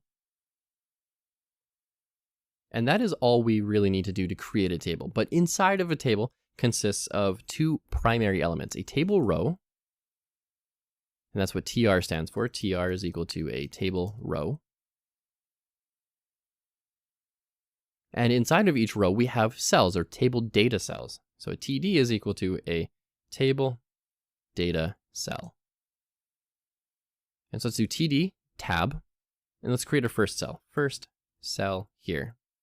And let's flip on over to our browser and just hit refresh.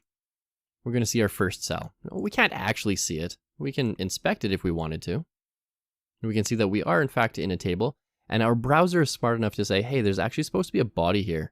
So wrap the TRs in a T body. So this actually goes one level deeper. So it goes table, T body, TR, TD. Now, I don't have to write the T body because I'm assuming that everything that I'm writing is going to be in the table body anyways, and the browser is making that same assumption. So we can shortcut it that way. Now to see our progress, I always like to throw a border on here and then just get rid of that border later. So let's do a border of 1 and a width of 100%. Let's refresh, and now we can see we have our first cell. And if we go ahead and add a second cell, this is going to be side by side, which is something we weren't able to achieve with block elements in HTML 101, but now we can. And we can keep doing this, so on and so on. So instead of second cell, we could do third cell, and we can keep adding more and more and more. Now I'm going to get rid of that third cell. I'm going to copy this whole thing over. Actually, I'm not going to copy it. Let's write this out by hand because this is good practice to write this out by hand. TD, row 2, cell 1. And if I do another TD, hit tab, row 2, cell 2. And there we go. We have first cell, second cell, row 2, cell 1, row 2, cell 2. And that's how we create table, rows, and cells. Now, what I would like you to do is give this a shot. I want you to create a 2x2 table. Create 4 cells, so you have 2 rows, 2 columns, and 4 cells in total. Go ahead and give that a shot. Once you're ready, let's head on over to that next lesson where we dive a little bit more into tables.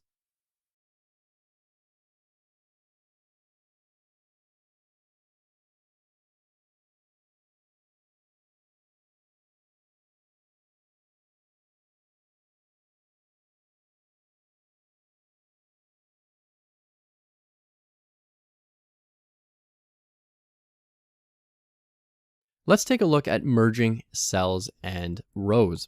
So this gets really, really interesting, and it's not actually super intuitive at first, but it gets a little easier the more you do it. So in the last lesson, we created a 2x2 table, 2 rows, 2 columns.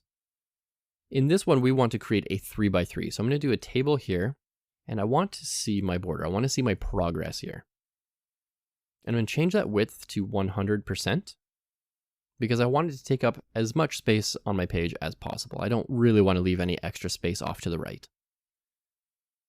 Now for good measure, we could always do a T-body if we wanted to. I didn't do that in the last lesson. I talked about it, didn't do it. That's okay. I'm going to do it this time just to show you that we can do it.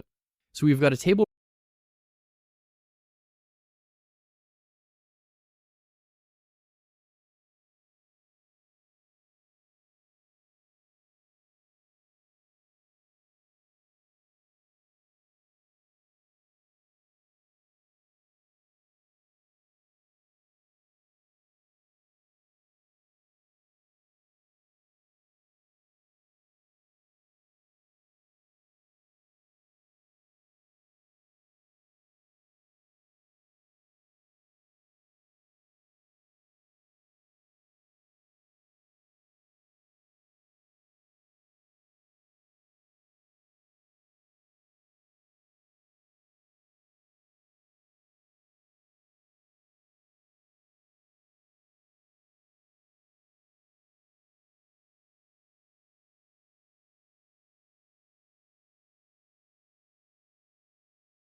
row here, we know that this is going to be our first table row, and paste it in there.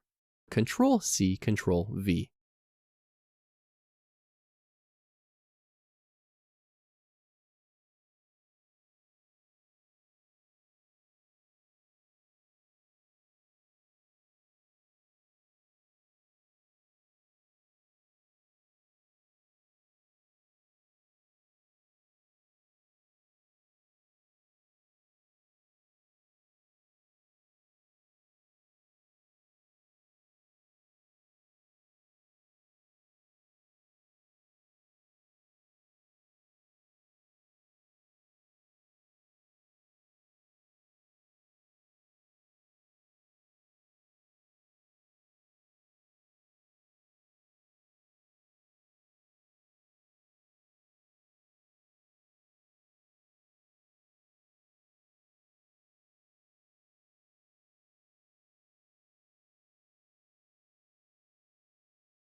And I'm going to select all of that, copy that, paste it, and paste it in there. So let's go ahead and take a look at what our table now looks like. We've got row 1, row 2, row 3.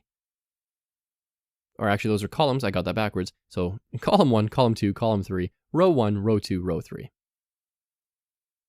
Now, there's a way to merge cells together, and we can do this actually in a very interesting way. We can do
col span, so column span, is equal to 3. So we have to take a look here. How many columns do we have?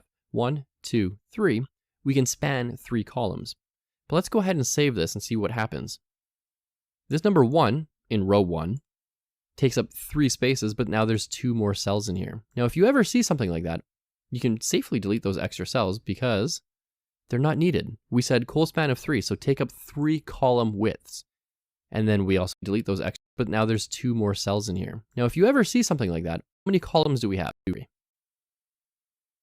Now, there's a way to merge cells together, and we can do this actually in a very interesting way. We can do col span, so column span is equal to 3. So we have to take a look here. How many columns do we have?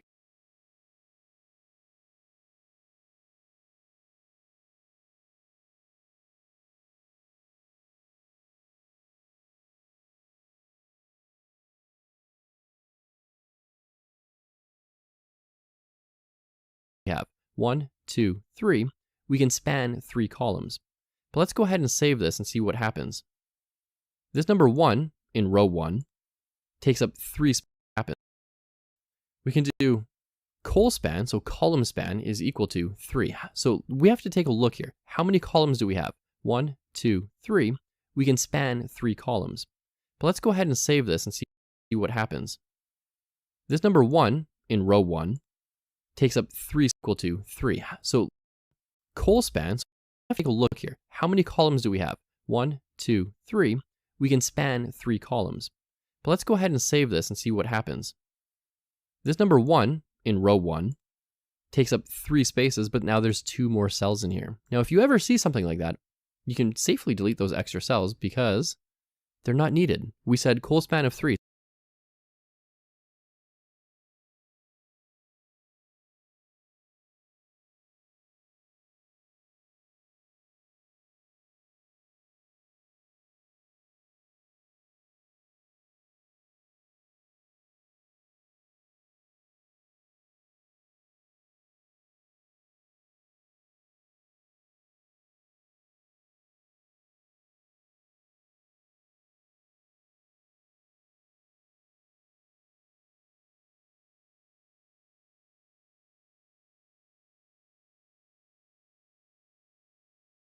So take up 3 column widths. And then we also had some old HTML in there, and we just got rid of that. When we refresh our page, we're going to see that row 1 takes up 3 columns now. Now let's go ahead and merge this one and this 2 together. No, let's not do that. Let's do this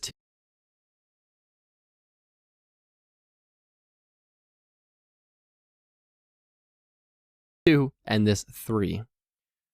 So we need to go down to row 2. So we've got row 1 here. Let's do row 2, and we want to merge these 2 together. So we can say col span is equal to 2 because we want this to take up all of number 2 and all of number 3. Let's go ahead and save that, refresh, and now it's taking up that extra spacing as well.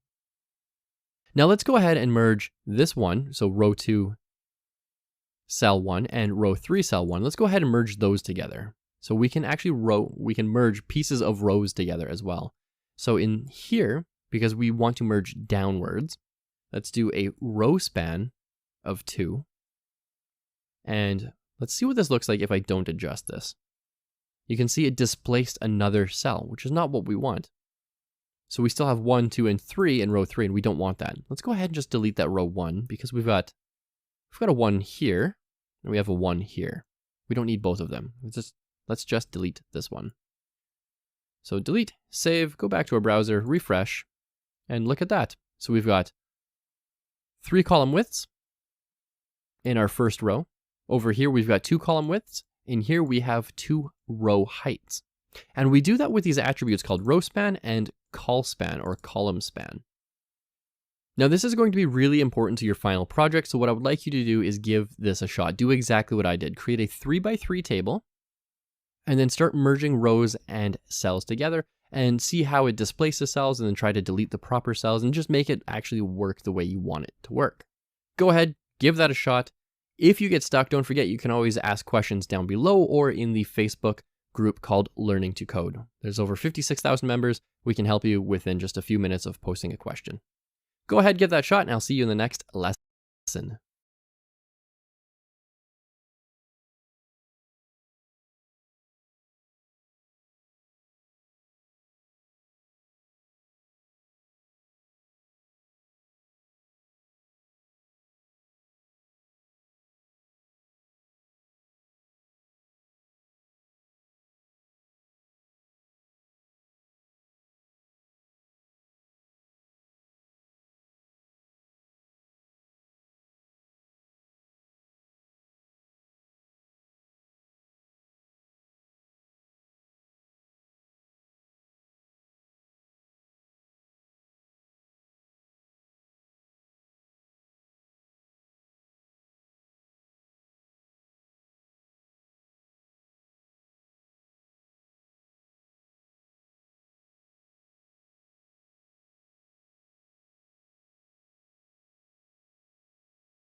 Okay, welcome back. Let's take a look at table widths and cell widths. So I'm going to delete that table from the last lesson, create a new one, and let's give this a border of 1. And let's just create some default content in here. We've got a table row, table cell, cell in here. Standard table, we should be somewhat familiar with that by now.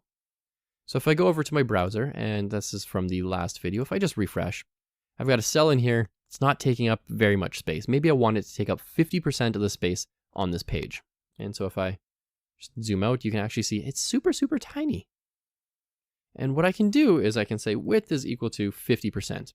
So far, I've been saying width is equal to 100%, and it takes up all this width through here. But now I'm saying actually only take up 50%. And I can go into responsive mode here, and I can see that as my page gets smaller, so does that table. Now that's actually super, super hard to see because that's super, super tiny, but it is becoming smaller and smaller. So it is maintaining that 50% width. And all I did there was click this little icon in Google Chrome, and that sends me into responsive mode. So you can see how things are going to look like on tablets, on mobile, things like that. Now I'm just going to zoom back in here, and let's change this back to 100% because I want to use more width so I can take up more real estate just for demonstration purposes in the video. It just looks a little bit better. You don't have to follow exactly what I'm doing. So I'm going to add a second row in here. And let's say I had a cell in here and I didn't want it to take up exactly 50% of the table. So what our browser here is doing is saying, hey, there's a table. It's 100% width. There's 2 cells. 100 divided by 2 is each one is 50%. That's all it's doing here. But let's say I wanted that first one to be smaller. We could say in here, width is equal to, and let's give it a 20% in here. Now, before I show you what that looks like, I also want to mention that you can get rid of the percent sign and you can do this in pixels as well. Now that's a little bit harder. It's a little more hard-coded, not always what you want. Percent is usually what people are looking for. But you could also say, instead of a width of 100%, you could say a width of 500 pixels. But I'm going to stick with percentage for now. So I save that, refresh my page, and you can see that this cell actually got smaller. Now you're probably thinking, well, what's the use of that? But if I do this, I can do a new table row, a new cell in here, and I can do colspan of equal to, it's supposed to be equal to 2, so it's like there's 2 of them, but it's going to be merged together. Welcome to my website. And in this one, the one where the width is only 20%, we could say something like H3. Let's put this on new lines so we can read it. H3, navigation, and in here, we could do H3, content. Let's go ahead and refresh this, and we can see welcome to my website. That's like the title of my page. We've got navigation, so we can make a list of links in there, and we can put some content in here. So now we're working on an actual layout. Now what I would like you to do is create a table, and with just one particular cell, I want you to tell it exactly how wide it should be. Give it a width. And as a recap, all we did there was add the width attribute to either the table or the cell. In my case, I did both, so the table's 100% width, and then I said the cell should be 20% of that table width.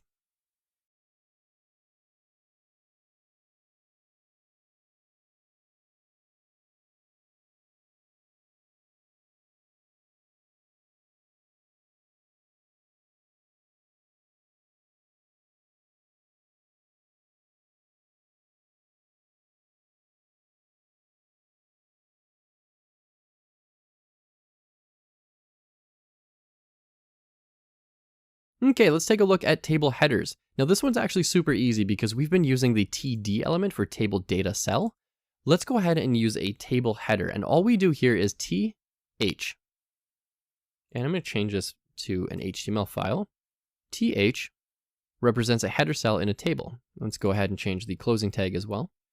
And you're going to see from the last lesson to this lesson, this is what it used to look like, and this is what it's going to look like as soon as I hit refresh. It's now centered and bold. That's a table header. And that's really all there is to it. A table header works the exact same way as a table data cell. The only difference is instead of TD, we said TH. That's it. Nice and short. once you think you got a hang of that, let's head on over to that next lesson, and I'll meet you over there.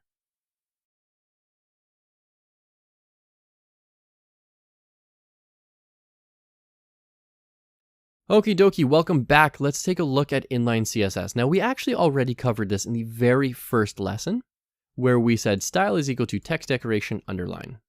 We can do that on pretty much every single element in the body of our page. And by body, I mean the body element. So any element in here, we can add that style attribute to. So let's go ahead and create a div. And in here, let's give it a style attribute, and let's change a few things. And I'm just going to give you a little glimpse into CSS. So let's give it a padding of like 40 pixels. Let's give it a font color of white and a background color of, let's say, black, so we can read it nicely on the screen. And in here, I can say lorem tab, and that's all I'm going to do. So you can actually see the syntax here. And at this point, I probably don't need to explain this syntax to you anymore, but just for good housekeeping, let's go through it anyways. So I created a div, space, style is the attribute, is equal to, and then I have everything between quotation marks. Then I've got a CSS declaration in here. So this whole thing is a declaration. You don't need to remember the CSS part, by the way. But this is a CSS declaration. We're saying add padding 40 pixels to the top, right, bottom, and left. Change the font color to white, background color to black, and in between each of these declarations, such as this one, we have a semicolon. So it's a little different than HTML, but still very, very readable. And this whole thing here is called inline CSS. So let's go back to our page, and I'm going to hit refresh. And look at that. With just a little bit of effort and knowing just a tiny amount of CSS, we were able to create a padding in here. So we've got spacing here, over here, over here, and over here. We change the background color to black and the font color to white. We can also right-click inspect.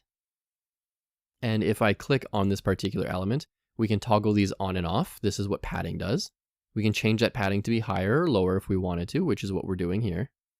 And all I did was click in there and I hit the up arrow or down arrow. You can also type if you wanted to. If you wanted to, you could scroll all the way down in this little window here, and you can see that it'll tell you right away that there's a padding of 40 on all four sides. And that is inline CSS. That's really all there is to it. And we can write all of our CSS in there. Now, that's actually not a very good way to do it, but occasionally you're going to see that that's actually going to be required. And this is just something that you should be very aware of. Now, this CSS, again, at this point in time, do not feel like you need to know this. After you're finished HTML 201, this course, definitely feel free to pick up CSS. I have a course on CSS called the CSS Masterclass. It's a huge, huge course. It goes through everything you could think of. But for now, let's just keep focusing on HTML. Now, if you want to follow along and do exactly what I did, go ahead and pause the video and give us a padding. Remember, it goes whatever we're trying to change, colon, space, and then a value, and then a semicolon. And then what we're trying to change, like the color, colon, space, and then the value, and then a semicolon. And that's how we put 3 in a row like that. So feel free to give that a shot or not. And when you're done, when you're comfortable, when you're ready, let's head on over to that next lesson.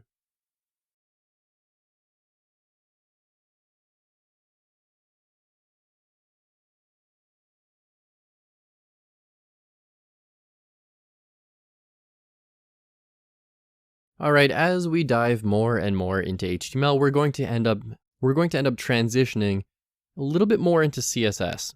And in this lesson, I want to show you exactly how we can do that right away. So in the last lesson, we looked at padding color and white background, white color and background color of black. Now let's say we wanted to add that to another div. And so we could write another div in here, and we could fill this with some lorem ipsum. And then we would have to copy and paste this like that, which is not a big deal. But if we have that 20 or 30 times, and then we have to make one change to all of them. So let's say we needed to change white to blue and change white to blue here. We have to do that 20 times. And that gets really, well, for lack of a better term, it gets really irritating and it takes way too long. And there's a better way to live your life.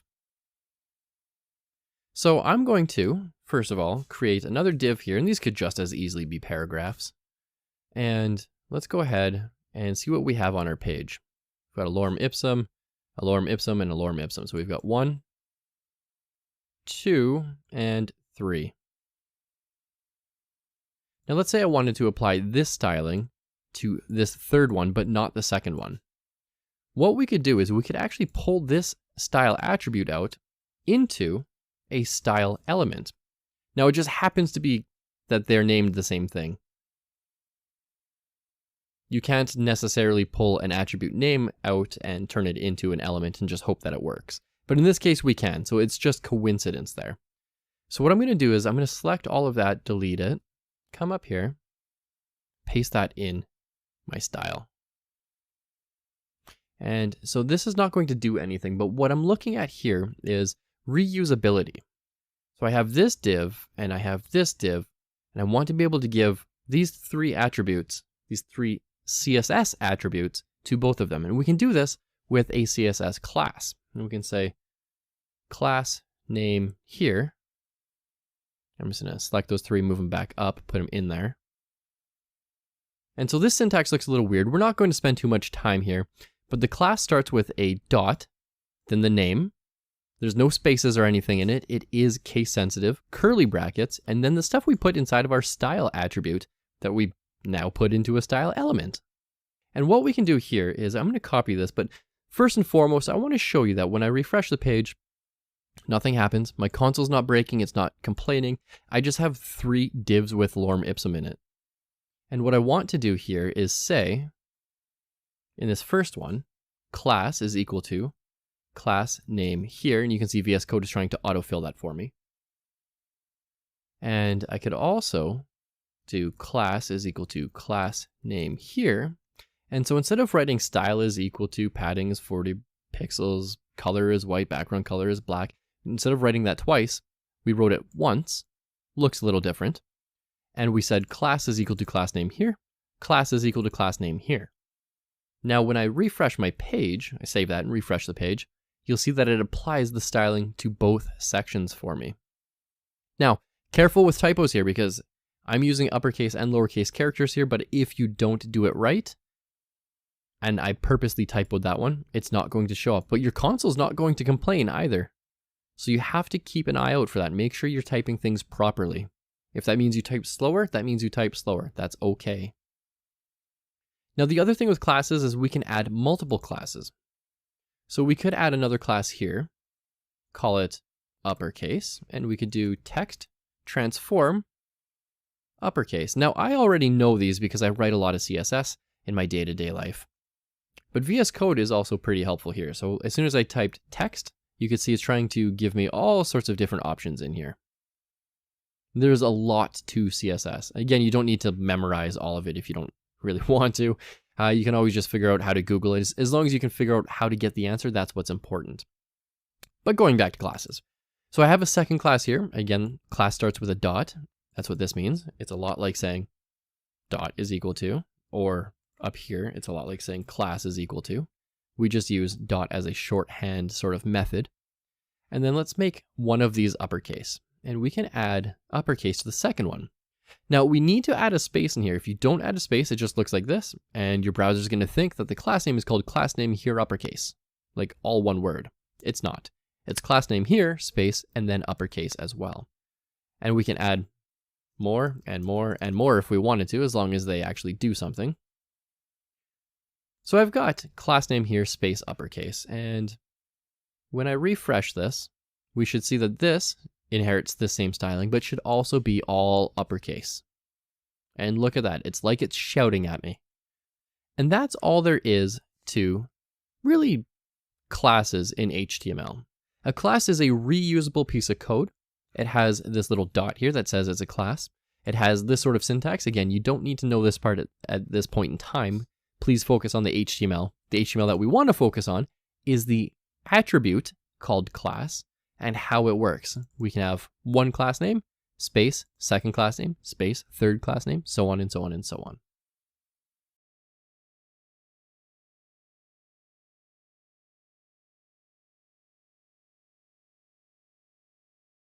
Okay, welcome back. We have one more thing to cover when it comes to CSS, and it's this idea of an ID. And we've actually done this when we were creating internal links. So we can create a link that goes to bottom, or like this one, a link that goes back up to the top of the page. But we're using this ID attribute here, and we can actually style things based on an ID as well. So in the last lesson, we took a look at classes. Classes use a period. But if I scroll on back down here, you can actually see that an ID, like I'm linking here back up to the top, ID is equal to top. But down here, I'm still linking to it with a number sign top. And that's going to bring me back up to ID top. Now what that is saying is basically number sign is equal to top. ID is equal to top. It's the same thing. So if we scroll on down, inside of our style attribute here, we can create an ID. Testing ID. And in here, and you'll see that it starts with a number sign. No spaces, no special characters, it's just regular text in here. So don't try to get too fancy with your class names or your ID names. In here, we could do something like border, 5 pixels, solid red. Let's actually make this a lot more obnoxious and do 15 pixels solid red. Now, out of the box, this is not going to do anything because we haven't applied this particular testing ID anywhere.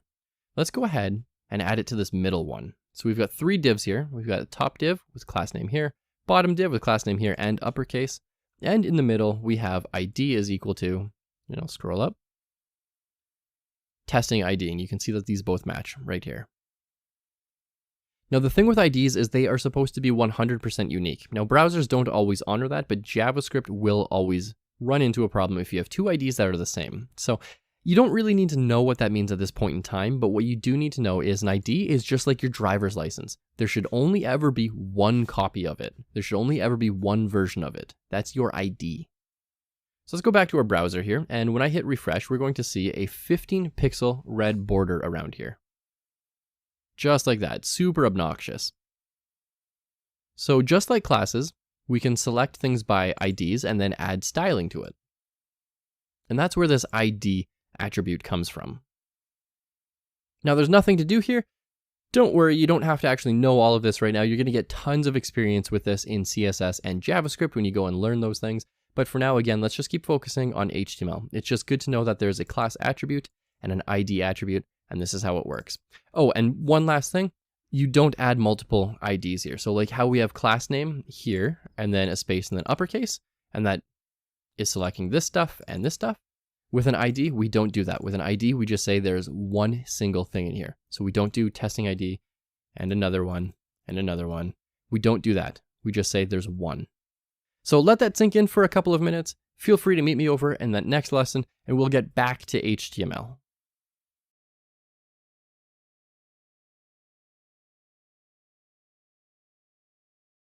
Okay, let's take a look at HTML entities. Now, in the last lesson, we looked at pre and code elements. And let's say I wanted to put something in here, like B, this is bold. And let's say I actually wanted to display this. I didn't necessarily want to just say, like, this is bold text. I wanted to actually show this tag. Now, we're going to run into a problem. When I hit refresh, it just bolds my text. So it's still rendering regular HTML, and that's not what we want. We actually want this tag to show up. Now we have these things called HTML elements. And an HTML element starts with an ampersand, or the and ends with a semicolon. And it's really just shortcuts to show less than, greater than, copyright, things like that. Now there are so many of them, I cannot possibly cover all of them, and you're going to have to do a little Googling for it. But we can do less than, which is this symbol here, B, and then we can do ampersand, greater than, GT. And this looks really, really weird, but what this is going to do is turn it into that, and this one is going to turn it into that. But only while we're displaying it. So let's go ahead and refresh our page, and we can see that this now actually shows up. Let's go ahead and copy this whole thing over to our closing B tag, and let's add a slash in here. Look at that. So our text is no longer bold, and it's showing us the HTML tags. Now we can do the same thing, the exact same thing, inside of our code element that we used in our last class or last lesson. Same thing. And we don't have to do it inside of the code element. We could do it really anywhere. It doesn't really matter. You'll see down here it says B, this is bold. So that's an HTML element or an entity. And an entity, all it is taking some sort of way of regularly reading the code that your browser would try to interpret and showing it the way you want to show it in a human readable way. Now, a really good example is if we were to add like a footer to our page here. So let's say this is our footer. We could say something like, and copy, and then we could put the year in here. So we could put like 2022, if that's the year. Scroll on down, and there it is, a copyright. Now, just for funsies, I'm going to throw in two extras here. We can do sup for super, and that makes it up. So it brings it up a little bit instead of being centered. And we can also do sub, S-U-B, for subscript, superscript and subscript. And that brings it down. So I'm going to undo that. Feel free to play with those if you like to, but they're not really necessary. I just thought I would throw them in there for fun because they're sort of working along lines of copyright. Copyright's usually that little tiny C at the top of a line. You'd use superscript for that.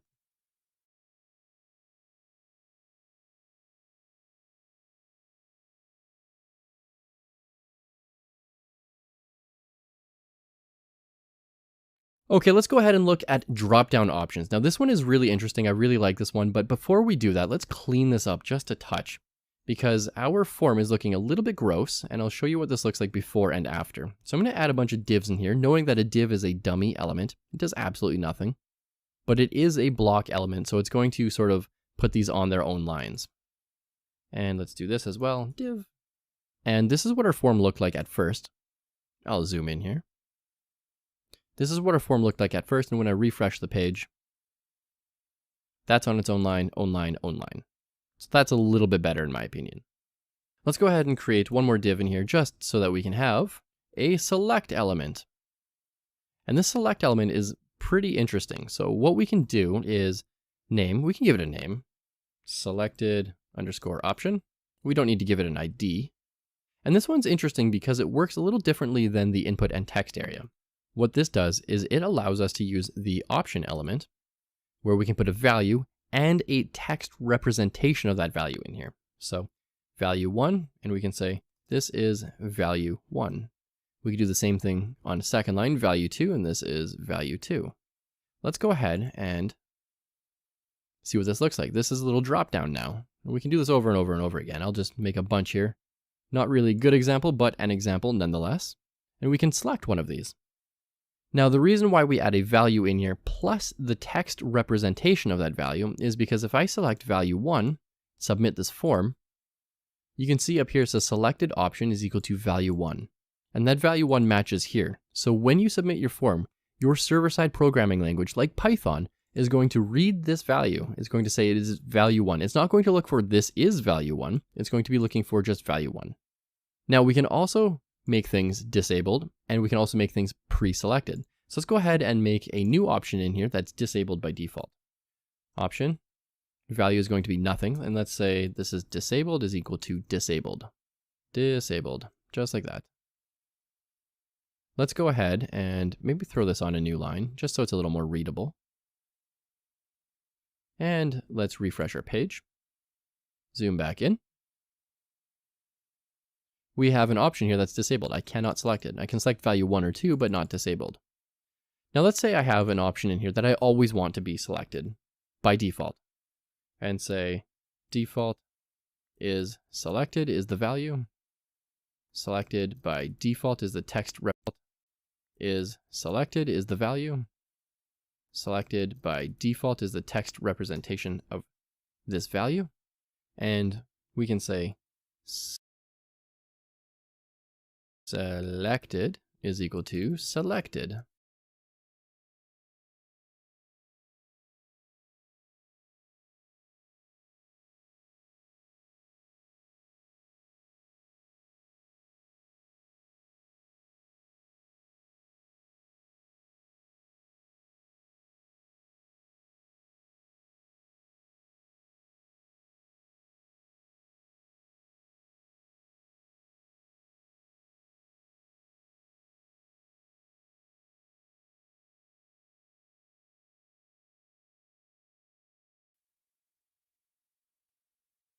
selected by default. And so even if I come back to this page and like clear out all this stuff as if I'm a brand new user, I scroll to the bottom of the page, selected by default, even though it's the third option, it has not selected value 1 or value 2 by default, it is selected by default.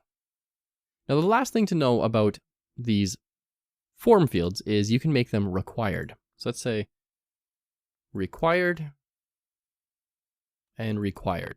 So the password and the address fields are required. Let's go ahead and refresh this page. Let's go ahead and clear this out and click me. It says, please fill out this field. Now where this gets interesting is we can say this isn't a password. We could say this is an email address. Let's refresh the page. And actually what I need to do is change that type to email, and I'm going to change that name to email as well. So the default value is hello world, but if I click this, please include an @ in the email address. It knows that it's looking for an email address. Hello world at something.com. Okay, so validation passed this first one. It didn't pass the second one. It wants me to fill out this field here. Once I fill that out, it will submit the page or submit the form for me. Now, this is forms in a nutshell, and forms are incredibly important. They're also quite complex. So I would highly recommend just taking a few minutes and messing around with it. Now, it's not going to be immediately applicable to you right now until you start working with a server-side programming language, again, like Node.js, Python, C, PHP, something like that. But you can still get hands-on practice understanding that something can be required, that it has a name, that it could go in the URL if it's a get method, that the type could be email, password, text, reset. This could even technically even be button if we wanted it to. Let's change that to button and see what happens there. Changes it to a button. Although I like using this form of a button, it's a little more explicit, verbosely named even.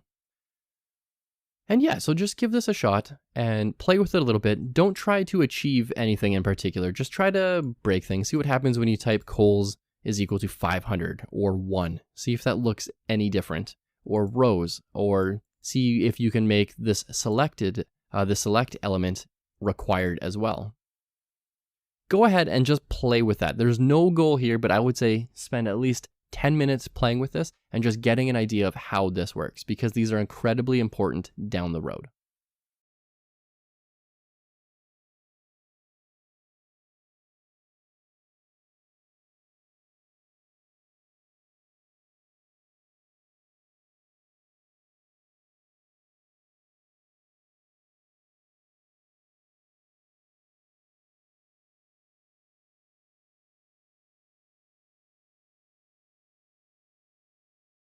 Okie dokie, welcome back. We are finally at your final project for HTML 201. Now, here's what I want you to do, is I want you to create a page layout.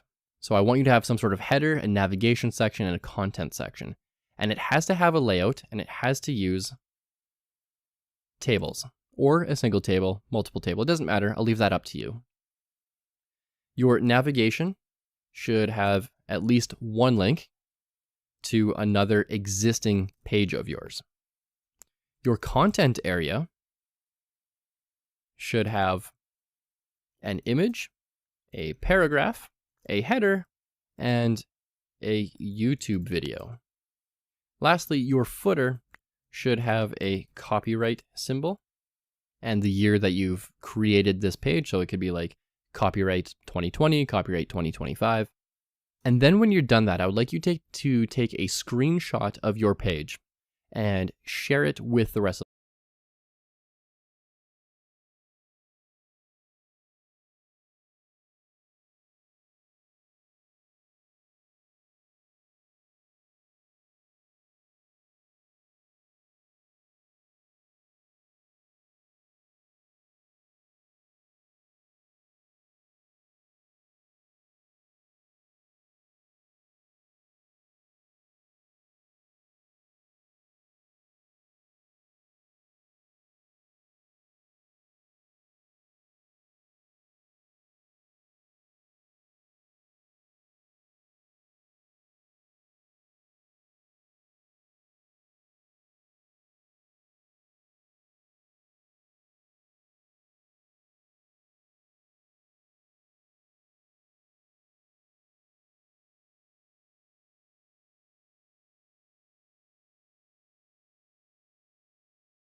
Okay, welcome back. Let's take a look at table widths and cell widths.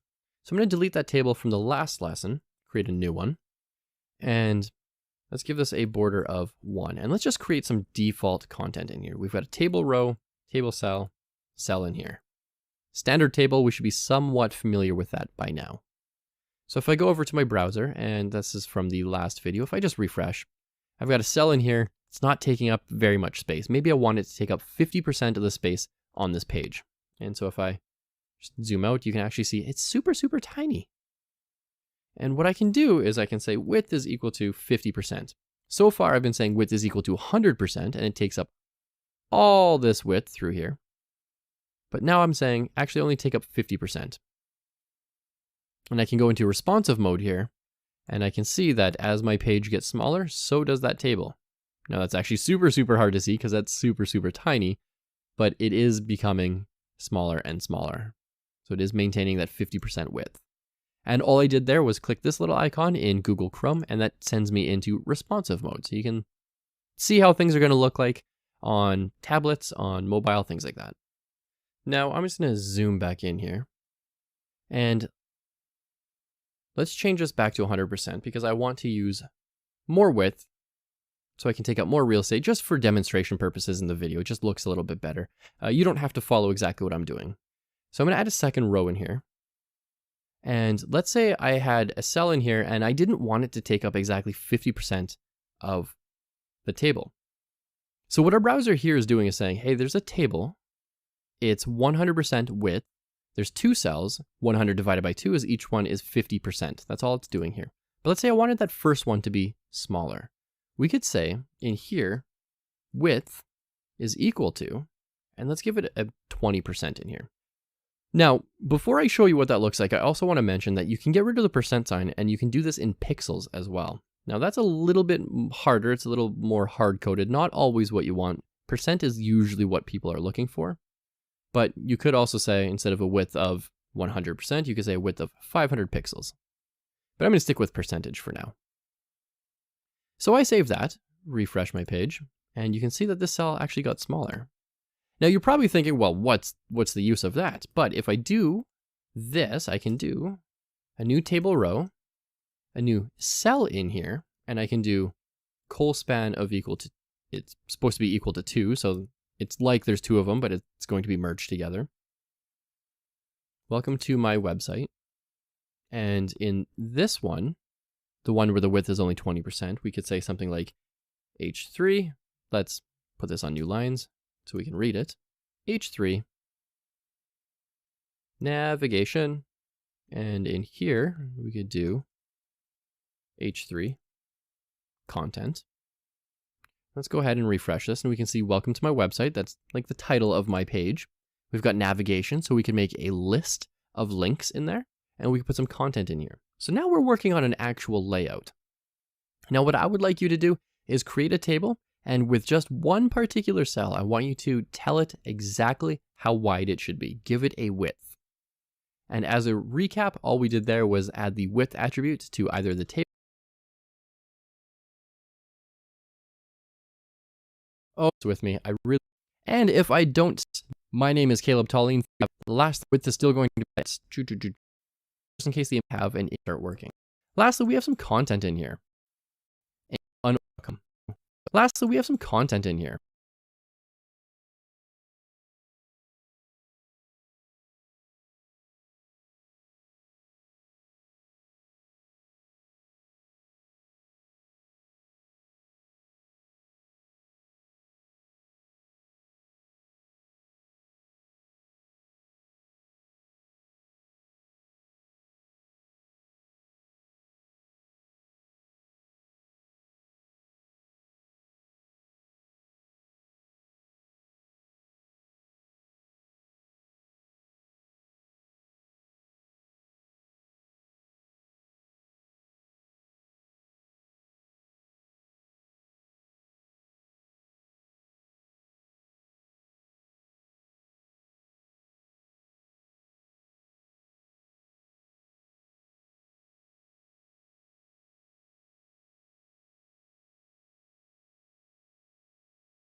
and give this a shot there. It just needs to check off this. We no longer need the paragraph.jpg and a YouTube video. So I'm just going to boot up YouTube here, go to the Coding for Everybody, and down here, 60. That height's still going to be 316. Immediate paragraph. An image. We have a YouTube video, and we have a footer. The last thing I want to do is get rid of this border and this pre in here. So let's get rid of that pre-formatted text.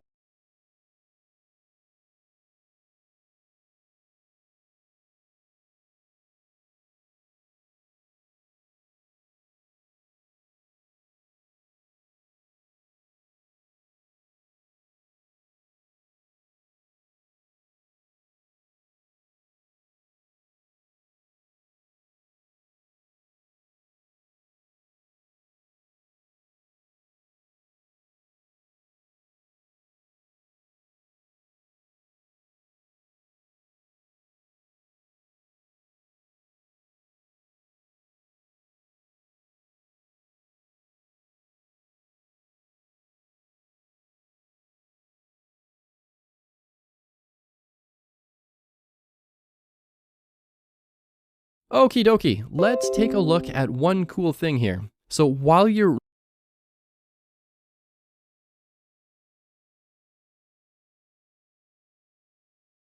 learning to write code, you're going to want to be able to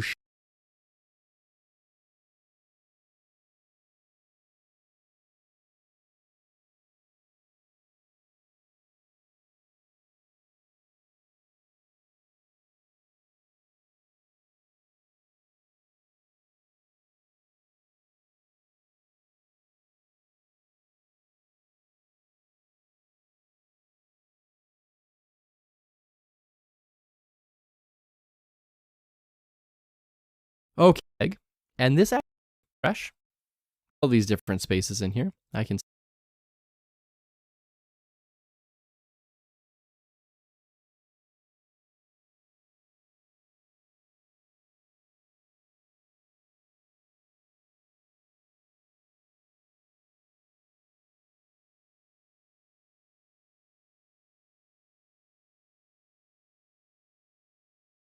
Okie dokie, let's take a look at one cool thing here. So while you're learning to write code, you're going to want to be able to share your code with people. And it's really, really hard to safely share this kind of code with people. People put their files in zips and then share them in Facebook groups, and it looks really spammy and nobody knows if it's actually safe to download. And then if you have a question, your question doesn't get answered. It's just this whole thing that you want to avoid. There is a better way. So what you can do is you can go to codepen.io. And I want to create a new pen. Oh, look at that, all sorts of stuff. But I just want to create a regular new pen in here. And what this is going to do is give me HTML, CSS, and JavaScript to work with. Now, at this particular time, if you're taking this course, you probably don't need to know JavaScript, and you probably don't need to know CSS. You probably just need to know HTML. Now, in here, you can write anything. Hello world. And it just takes a second, but it does. It eventually renders for you. Now, the thing is, you do not need your doc type. You do not need HTML. You do not need body. You don't need those tags. What you do need is everything between the body tag all the way down to the closing body tag. Right there. So we can now copy, right-click, paste. And this isn't necessarily going to show my images because, well, I'm saying, hey, CodePen, look for not second page, but Caleb to work. So this nice little section, you can just send them this link with all the code in it. This is a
First things first, what is CSS? CSS stands for Cascading Style Sheets. They come in the file extension of .css, so unlike an HTML file where we use .html, for CSS, we use .css file extensions. HTML is the backbone of every single website, but honestly, it's pretty ugly. CSS lets us create beautiful and modern-looking websites. How this works is CSS is a layer on top of HTML. So we write a regular HTML and then we make it look and act really, really nice by overwriting the default settings that a browser gives us with HTML. We can change all of that with CSS. So CSS, or Cascading Style Sheets, do not control the functionality of a website. So if you want to click a button and you want it to do something, that actually requires JavaScript. Now, JavaScript is definitely worth learning, but you should focus on learning JavaScript after you learn CSS. So you should learn HTML first, then CSS, where you currently are, this course, and then you should learn JavaScript after that. Now, if you don't know HTML, I have several HTML courses, the Ultimate HTML Developer, HTML 101, and HTML 201. So if you don't know HTML, please go back to one of those courses first, or do a little Googling and brush up on your HTML, because we are going to be working with HTML quite a bit here, because HTML and CSS work together. Lastly, CSS can be written in 3 different ways. Now, it all looks the same, but we can apply it 3 different ways. That's a better way of putting it. We have inline with the HTML style attribute, then we have internal with the style element, and lastly, we have external.css files. We're going to tackle all of these in this course.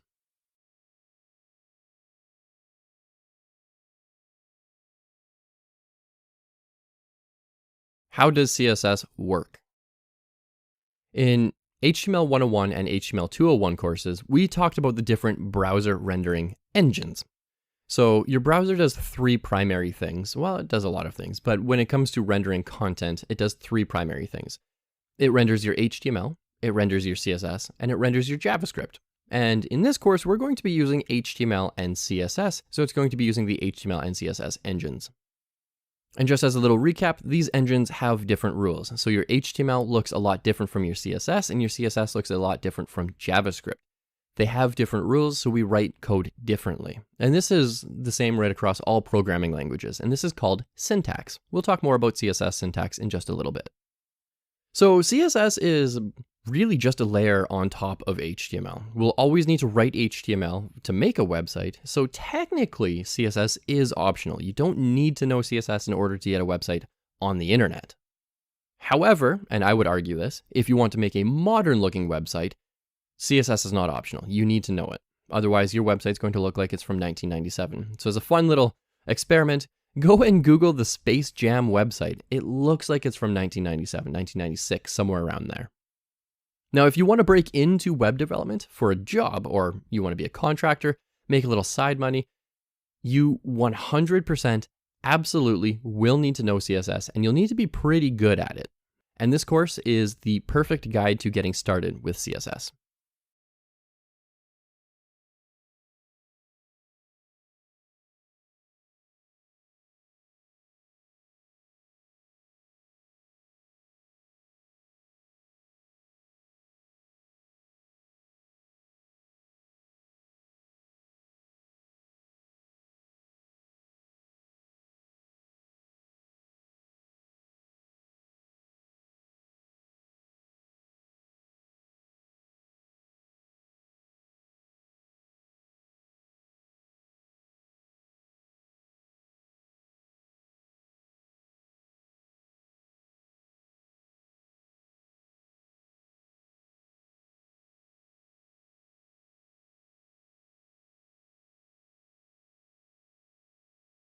With CSS.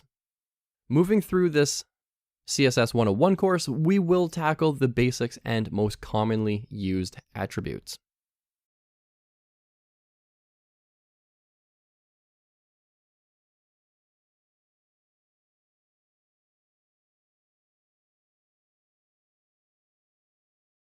Okay, let's take a look at CSS syntax. So you should already have a text editor by now. You should have already downloaded and installed one when you were learning HTML.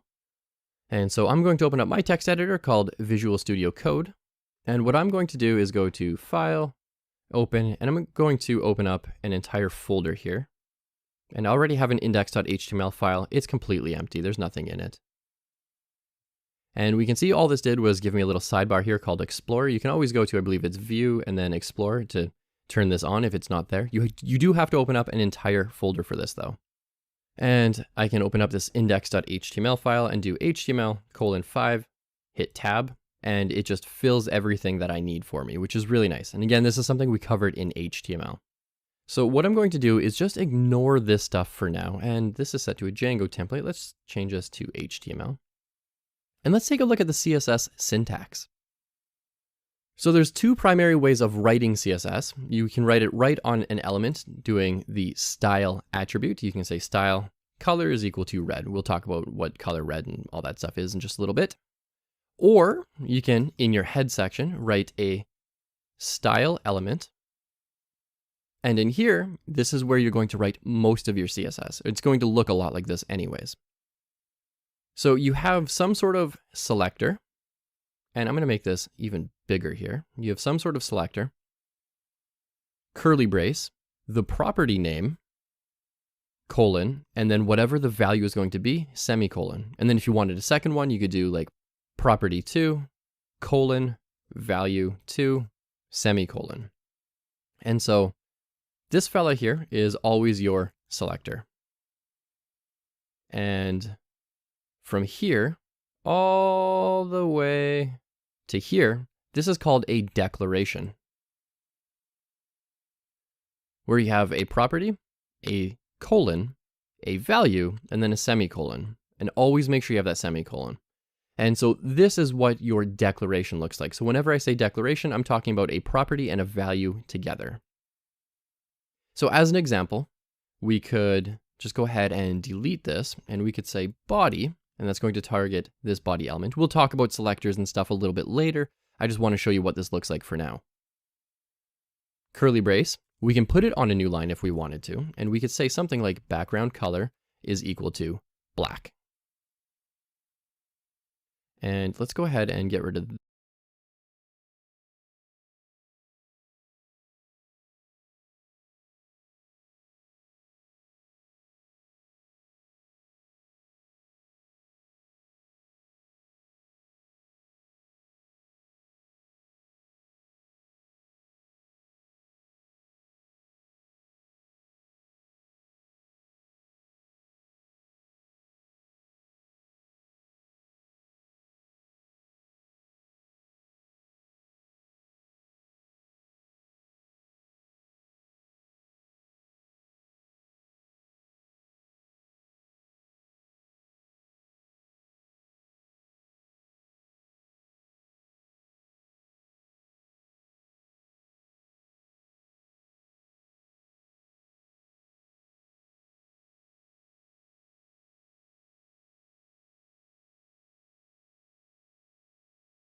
this, and I'm just going to load this page up in Google Chrome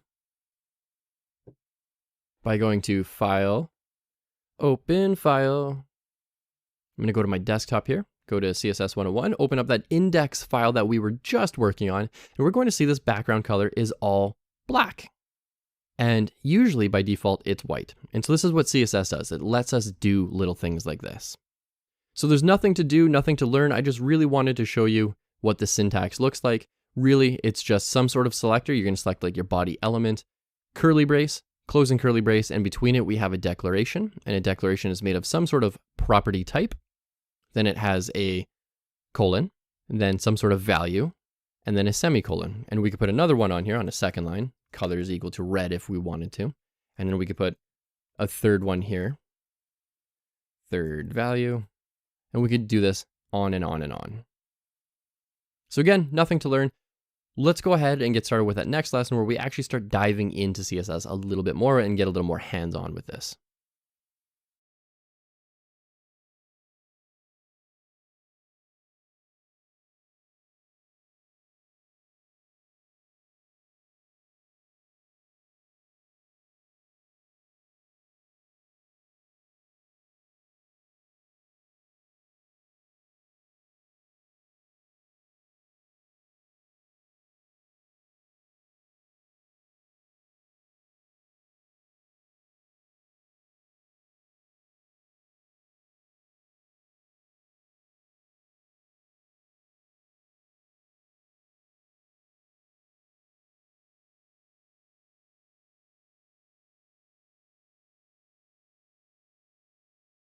Let's take a look at nested selectors. So there's a way to select certain elements that live inside of other certain elements.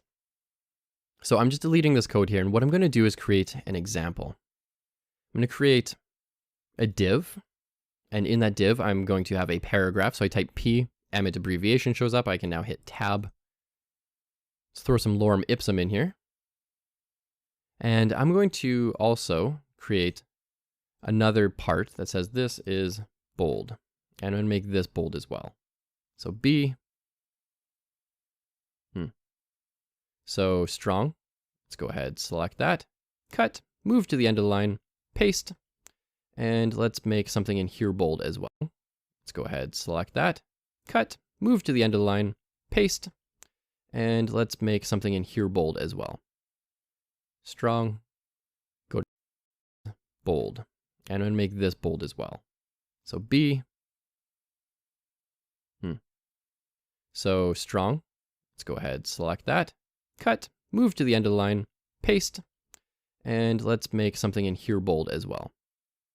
Strong. Go to the end of the line. Cut.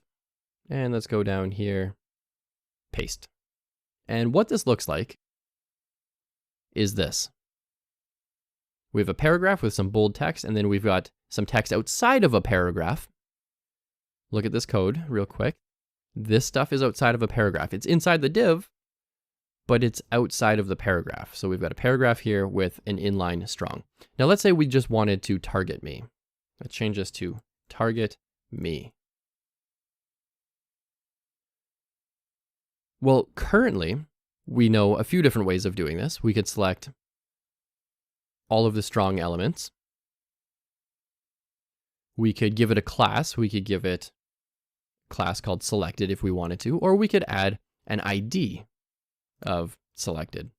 Or maybe not the same one, not the same name as a class name. That gets a little confusing. Select me. Now we could add a class or an ID to this element. But when you work with frameworks in the future, such as Django, you might not have access to this right away. And so an easier way is to select it by selecting the div and then the paragraph and then this particular element. And so maybe let's just put this on a new line as well, make this a little more readable. And let's get rid of this stuff in here. So let's look at nested selectors. So currently we can select all of our strong elements, and we can say the color is going to be blue. And this is great, but it selected this one. Maybe we don't want that one to be selected. Maybe we want just this one to be selected. How do we do that? We can do that without a class. We can do that without an ID. We cannot do that by selecting just the element because there are two different elements here. So what we can do is we can say target all paragraphs and then all the strong elements inside of a paragraph. And we do that by saying P space strong. So we have a P element here, paragraph, that matches right there on line 12. Space, not a comma, not a dash, nothing like that, just a space, then strong. And what's really cool about this in VS Code is you can just put your mouse in here, click, and if you look up here, it says strong P div body HTML. It tells you exactly where this element is living. So we just want to select all the paragraphs. So we're going to select every paragraph on the page, and then we're going to select every strong element inside of each of those paragraphs and turn it blue. And so when we save this and refresh our page, we're going to see that this one will turn black and this one will stay blue, just like that. Now that is called nesting selectors, and we can go as deep as we want as well. So if we wanted to target just the ME here, we could say this is italics.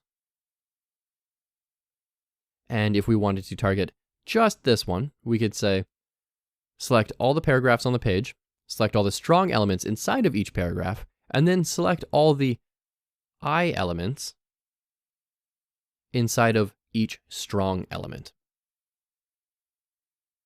And so again, if I put my mouse there and I click I strong P in reverse order, that's P strong I. And you can see that it matches up here. And so let's go ahead and give this a shot. And now only this is blue. And it inherits the italics that our browser tries to apply by default. So that is nesting. I really want you to give this a shot. So go ahead and create something like this, where we have a div and a paragraph. Make this blue, and then have a paragraph outside of your div. Don't target this. This should not be blue. So I want you to target this one, but not this one. Don't use a class, don't use an ID, use a nested selector.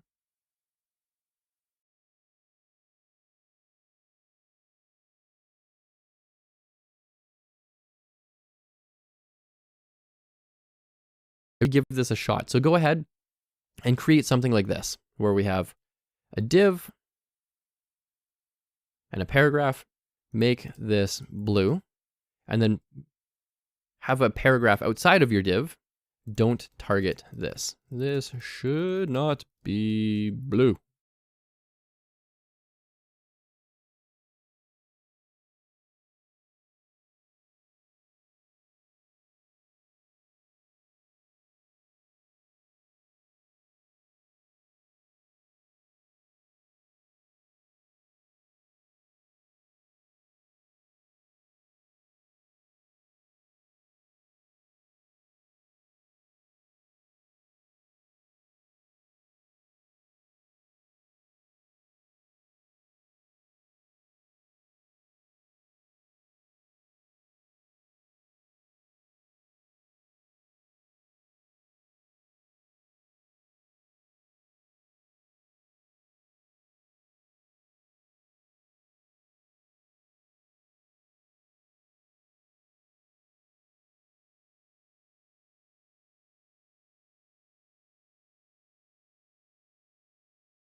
So I want you to target this one, but not this one.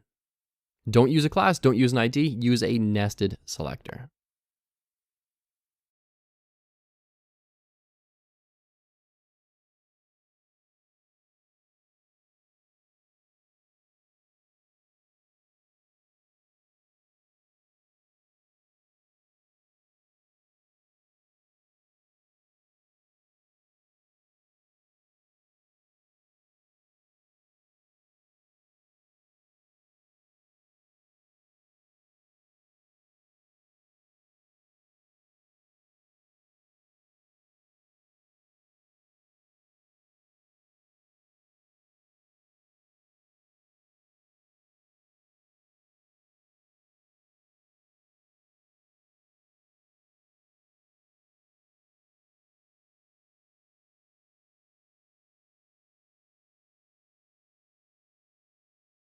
Let's take a look at text colors now. Now, we've been working with this a lot. I think we're pretty familiar with how this works, but just leaving off from that last lesson, we're selecting P strong I, which is, okay, let's take a look at text colors now. Now, we've been working with this a lot. I think we're pretty familiar with how this works, but just leaving off from that last lesson, we're selecting P strong I, which is going to be down here, P strong and then I. We're going to target that ME. And let's make this really obnoxious so we can really see what we're working with here. Font size is going to be 50 pixels, and we're going to change that color to blue. So if I go back here, this is going to be a big ME. It's going to be blue. It's going to be italicized. We're going to see it just like that. But we've been typing names like blue or red, and we can see that if we type in color and then hit a colon, that VS Code is nice enough to give us all sorts of options in here. Now, these are nice, but when you're working with a designer, they're not going to be using these perfect colors. They're going to be using different styles. Or not styles, but very, very particular colors. So if we wanted to, we could have like black. Let's scroll up here. We have black. What about gray? How many different colors of gray are there? Look at that. There's light gray. There's probably something like a medium gray. There's all sorts of different types of gray in here. But we don't have to stick with just a name. We can stick with a hex as well. And so this is called a hex, and it's usually 6 characters or 3 characters. So it's like FFF, FFF. And you're going to see that VS Code has said, oh yeah, okay, that's white. We can do 000, 000, and that's going to be black. Now, if the last 3 characters are repeating from the first 3 characters, we can shortcut it and just say 000 or FFF. Or if we wanted an eggshell white, we could do something like F5, F5, F5. These are 2 very common ways to add colors. Now, as you're learning CSS, it's totally okay to use like red, blue, black, gray, green, yellow, orange, whatever color you want to actually type out. But when you actually start working with a real design, it's going to be very specific. So it's not just going to be FF 0, 0, 0, 0. So that's red. It's not going to be the perfect color red all the time, because that's an obnoxious color red. Maybe it's going to be a darker red, slightly lighter red, maybe just an off shade of red. Your designer is going to be making that choice for you. And so you're going to want to make sure that whatever they're using, you can use. And so that's where hexes come in, hex colors. There's nothing to do in this lesson. I just wanted to show you that this is how these work. And you can have, again, a color, like a named color, or instead of black, you can have $, 000, which is the same as 000.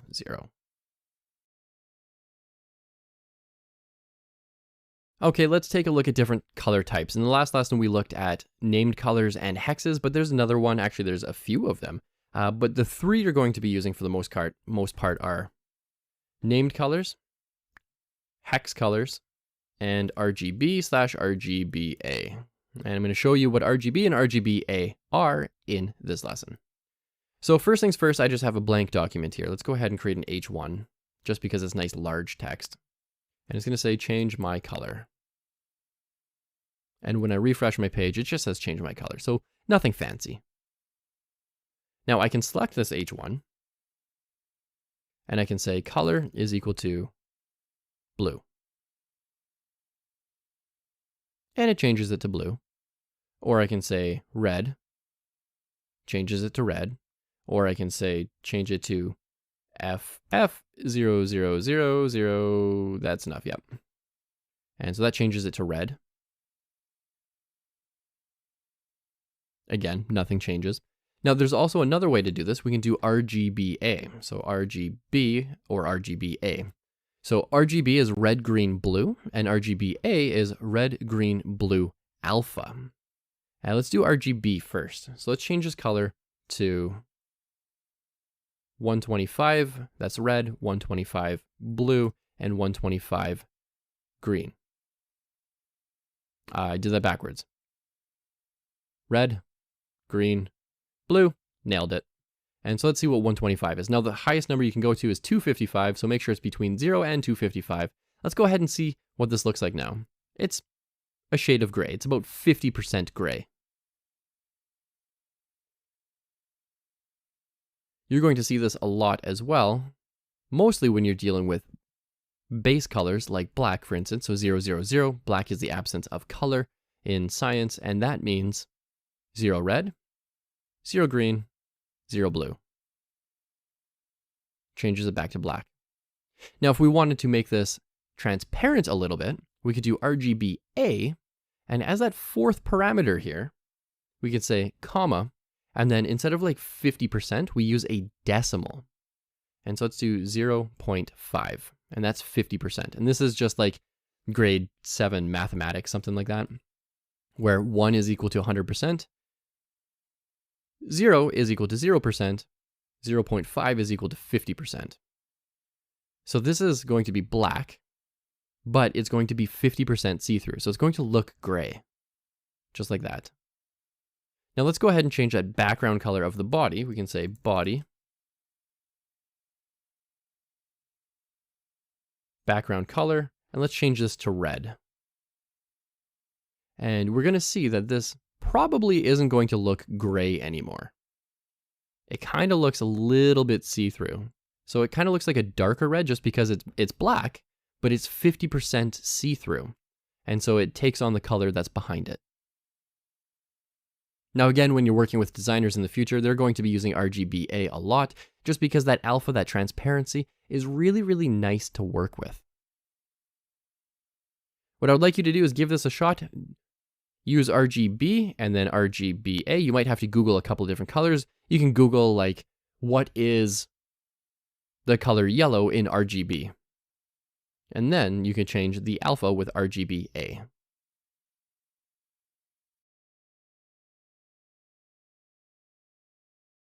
Let's talk about links. Links are pretty ugly by default. They're usually blue if they're not clicked, and then purple if they are clicked. So I'm just going to clean this code up from the last lesson here. Give us some room to work. And so let's say we have some lorem ipsum in here, and we wanted to make a link. We could do this. href is equal to https caleb.io. And let's turn this into a link and some extra white space. And so, because we know in HTML, white space doesn't matter, let's refresh our page and we can see we have all of this in one line and there's a link. Now this link is purple by default because I've already gone to caleb.io. If you haven't gone there, it's going to be blue. Let's go ahead and change this. So we can select this link with an A element because it's the only link on the page, so we can select it and it's totally fine. We don't have to worry about multiple links with multiple styles. And we can say the color of this is going to be red. And when we refresh our page, it's red. Now that doesn't look very good. Let's start making things look a little nicer. Let's say that color has to be black. It has to fit in with the rest of the text here. Okay, so that looks a little bit better. But what happens when I click and hold? Depending on your browser, that can actually change. What we want to do here is we want to be able to change these states, these link states. So now what we can say is A, and you can see when I do 1: after the A selector, it gives me all sorts of things to choose from. Some of these are pseudo selectors, some of these are just regular selectors. Let's go ahead and use hover. What happens when we put our mouse over the link? And so the syntax for this is our selector and then our state. And when we hover over this, let's change the color to blue. So I just saved that, and when I go back to the page, you can actually see nothing happens. When I refresh, however, I'll put my mouse over it, and it's going to turn blue, just like that. So now we have some sort of interactivity using just CSS. There's also an active state, so A, active, and that's when you click and hold. So when you do click and hold, let's change that color to red. So let's save that, refresh our page. When I hover over, it turns blue. When I click and hold, it turns red. So these are the different states of a link. We're saying by default, make it black. When you hover over it with an action with your mouse, make it blue. And when you click it, make it red. The last one we have here is visited. So we could say any link that has been visited, change the color of that. Let's change this one to something that's going to be really hard to see, but very noticeable, yellow. And because I've already clicked this link, right? I click it, takes me here, I go back. Because I visited this link already, it's now yellow. And these are the different link states. So go ahead and give this a shot. I want you to create a link on your page, change the default color, change the hover color, change the active color, and change the visited color. I want you to experiment with these and get a little bit of experience with it, because you're going to be using this probably every single day as a front-end web developer. All right, let's take a look at font size.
Call it how it is.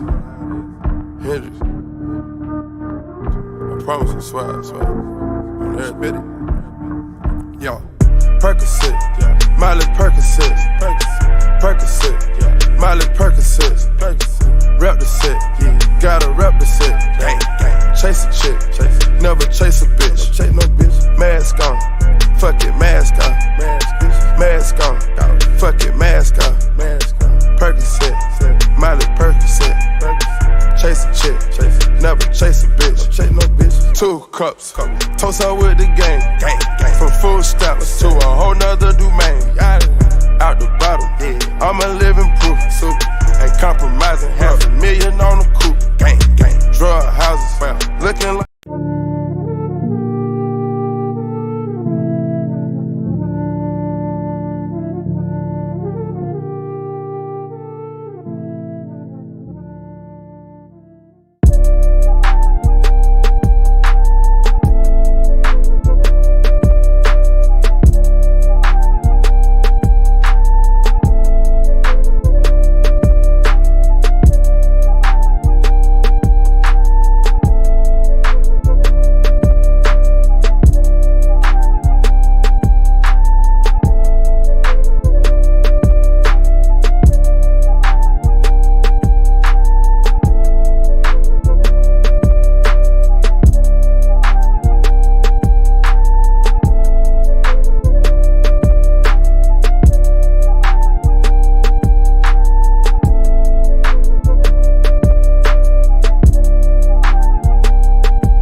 Seaside on the beat, on the beat, on the beat.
Yeah.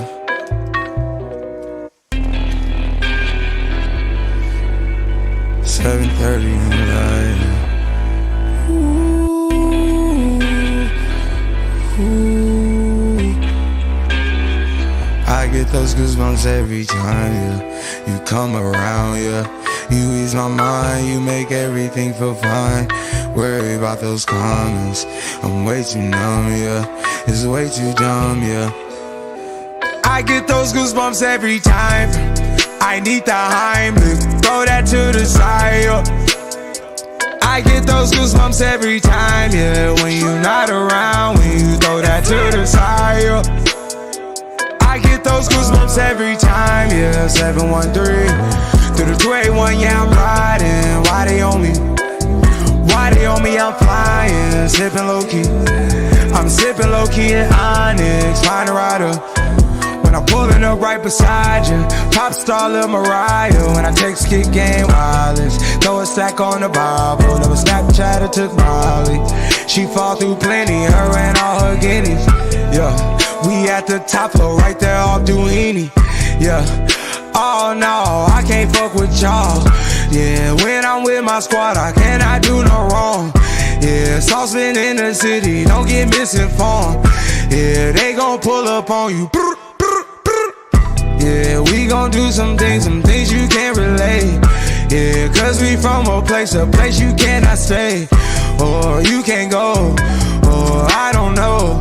Or back the fuck up off me.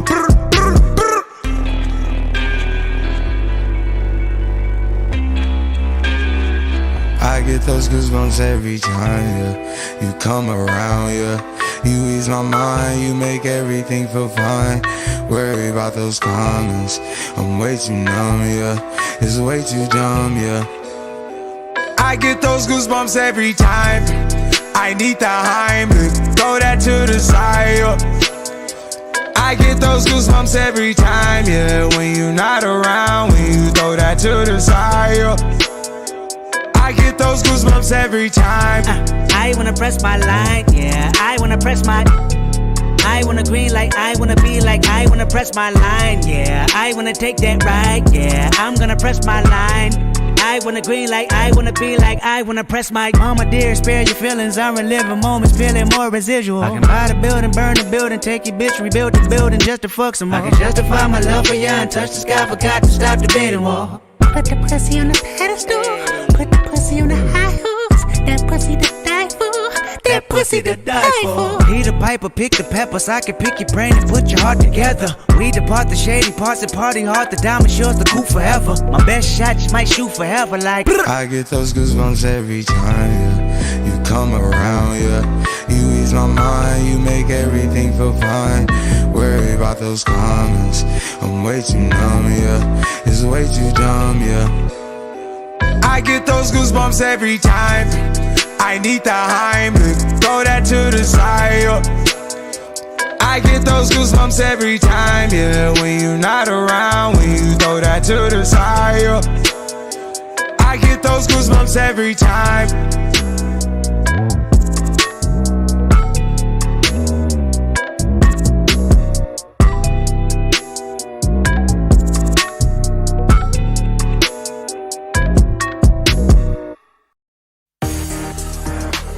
Explore the world of premium. When you upgrade, you're entering a world of ad-free music, where you can download your playlists and listen offline, where you can get unlimited skips, even on mobile, and where you can play any song as you please, with on-demand listening on any device. Step into the world of premium and enjoy 1 month free. Tap the banner to learn more.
She got death, no dead soul, split dot, chain cold. Think I fell in love when she said grab me by the neck, though. All through the night, colder than ice. Man, I swear to God, girls finna fuck up my life. That wing fly like the moon in the sky. She just looking through my soul with them Shinigami eyes. Coke in my nose and a blade on her thigh. Man, I think this girl is really trying to plan my demise. It's the pumpkin patch king with the corpse with the ring. And she fuck my best friend if I die here today. Choke me like you hate me, but you love me low-key. Wanna date me when you fuck me. Touch me with the lights off and my chains on. Baby, I'm not the right one, you should wait on.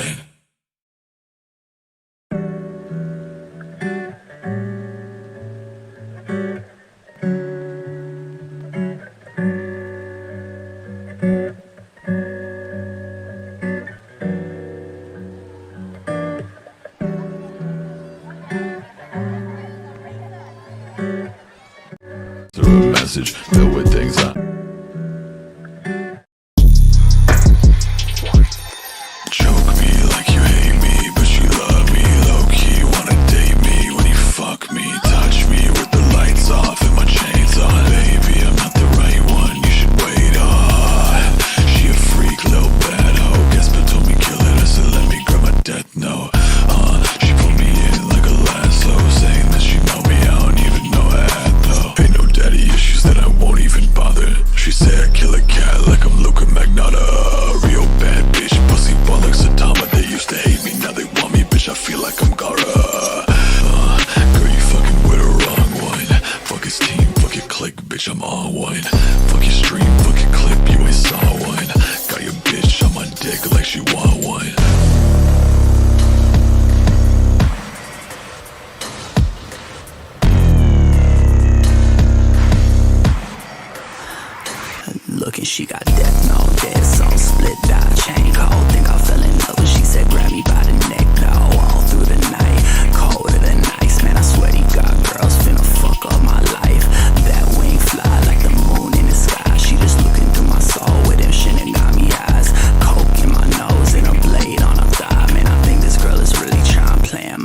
Nas is the pumpkin patch king with the corpse with the ring, and she fuck my best friend if I die here today.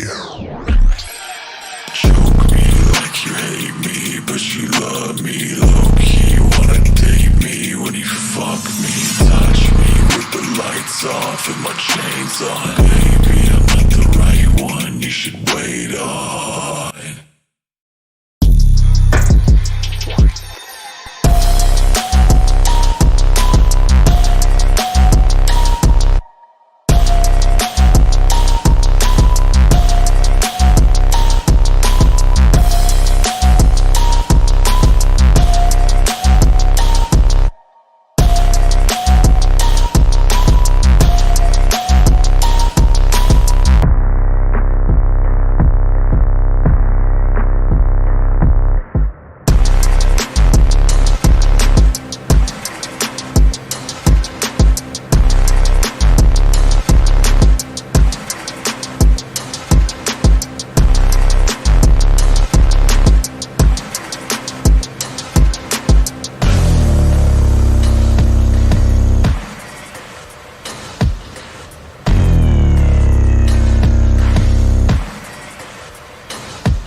fuck your click, bitch, I'm on one. Fuck your stream, fuck your clip, you ain't saw one. Got your bitch on my dick like she want one.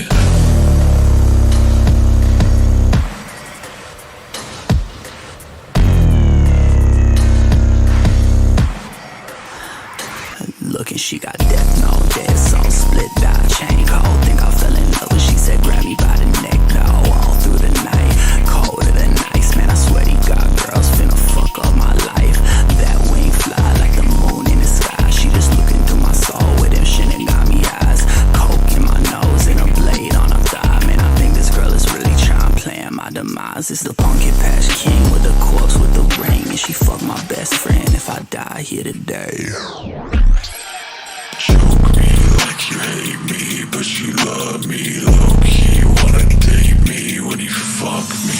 Touch me with the lights off and my chains on. Baby, I'm not the right one, you should wait on.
sizes. So font. All right, let's take a look at font sizes. So font sizing, we've actually worked with this a little bit. All I'm going to do here is create an H1 and put some lorem ipsum in there. And when I show you the page, yep, that is pretty obnoxious. But we can change this. And let's give this a class of small. That's just what we're going to call it. And so we can say select all the H1s on the page with a class of small. And this is new. This is a new selector. We haven't seen this yet. So we're going to select every H1 and then make sure we only select the H1s out of that group that have the class of small. And we can do font size. And let's make this like super tiny, like 3 pixels. So I'm going to save that, refresh, and it's super tiny. I'm zoomed in quite a bit too. I'm at 200%. If I zoom out to 100%, yeah, you can't even see that whatsoever. 200%, you can barely even see that. So that's how we change the font size. And that's the font size declaration. So it's font-size, space, and then your measurement. Now we don't use a measurement like 3 because 3 is not going to do anything. If I do this, refresh, it's almost like nothing happened. And what I can do here is comment this line out. So it's as if it doesn't exist. Refresh the page and we can see that nothing is happening. And that's because I gave it an improper measurement type. So I said 3, or I could say measurement type. Do this, refresh. It's almost like nothing happened. And what I can do here is comment this line out. So it's as if it doesn't exist. Refresh the page and we can see that nothing is happening. And that's because I gave it an improper measurement type. So I said 3, or I could say 3 pixels, and that's actually going to do something. Let's go ahead and change that to like 30 pixels. Okay, it's a little bit smaller. What happens if we said 75 pixels? This is going to be huge, just like that. So that's the font size. There's not really much to do here. You've probably already worked with font size in one of the previous examples already, just because I was using it as a way to example other things. But if you haven't used the font size declaration yet, go ahead and give this a shot. Don't forget to use pixels. There are other measurements, but we're going to talk about measurements in the next lesson. Okay, welcome back. Let's talk about measurements. So in most CSS, not all, but most, we are going to be using measurements such as pixels, ems, rems, things like that. So these are all different types of measurement styles, but for the most part in this course, we're going to be sticking with pixels, just because it's the easiest to wrap our head around. For funsies, if you really want to level up your CSS game right now, you can always go off and Google what an EM is, an M, and you can always go and Google what an REM is, rem. But throughout the rest of this course, we are going to be sticking with pixels, just because it's a little more absolute and easier for us to understand at the very beginning. And again, this is a CSS 101 basics course, so we want to stick with just the basics for now. But even when you're working with a designer, a design is going to come in and it's going to say that something has, for example, a height of exactly 50 pixels. And so you might want to be using pixels for the most part anyways, instead of ems or rems, just because it is a lot more absolute. So there's nothing wrong with using pixels. We're going to be using pixels moving forward. But if you want to level up your game, you can always Google what an M is and what a rem is. Background colors. Okay, welcome.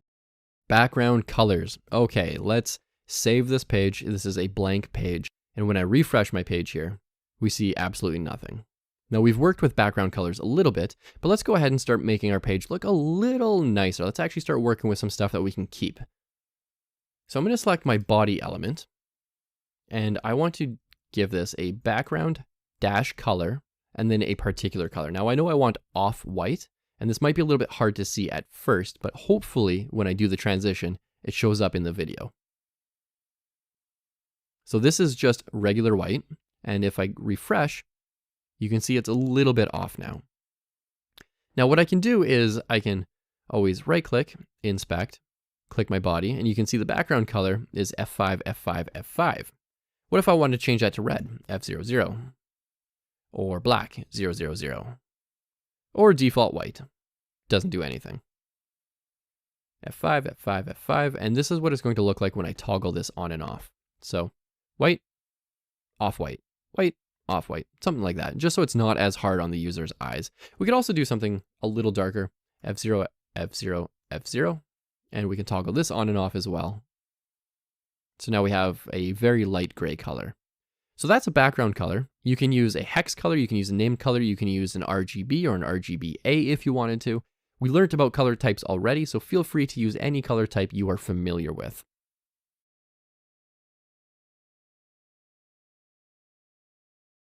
Background images. Let's go ahead and add a background image to our page. Now, a background image has slightly different syntax. We can say background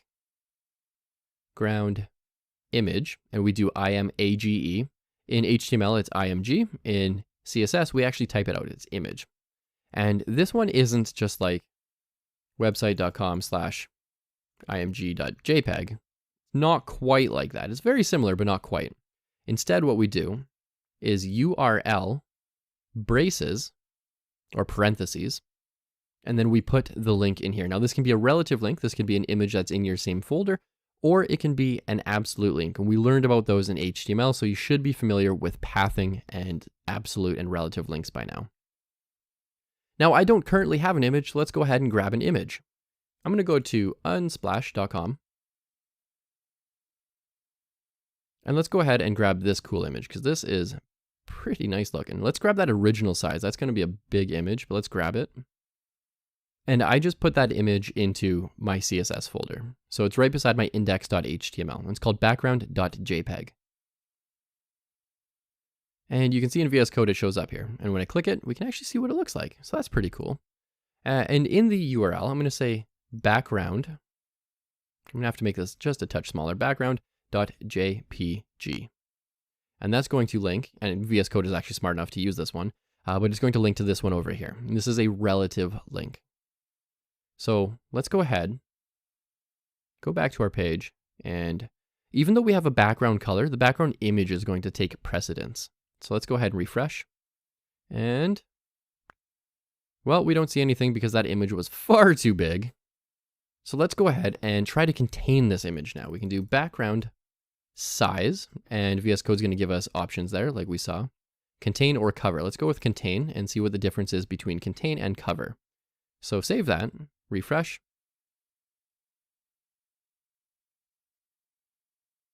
And it looks like the image is showing up over and over and over again. And in fact, you know what, this might have actually been too big of an image. So what we can do here is, let's just go back to Unsplash. Let's grab a different image, something that's going to be a little bit, I want it to look cool, but I also want it to be smaller. So let's grab this photo of Chewie here. Let's download a smaller image, a small one. So now I have two background images. I've got background.jpg, I've also got chewie.jpg. Let's open up VS Code. We can see it in here. This is Chewie. I purposely downloaded a smaller image.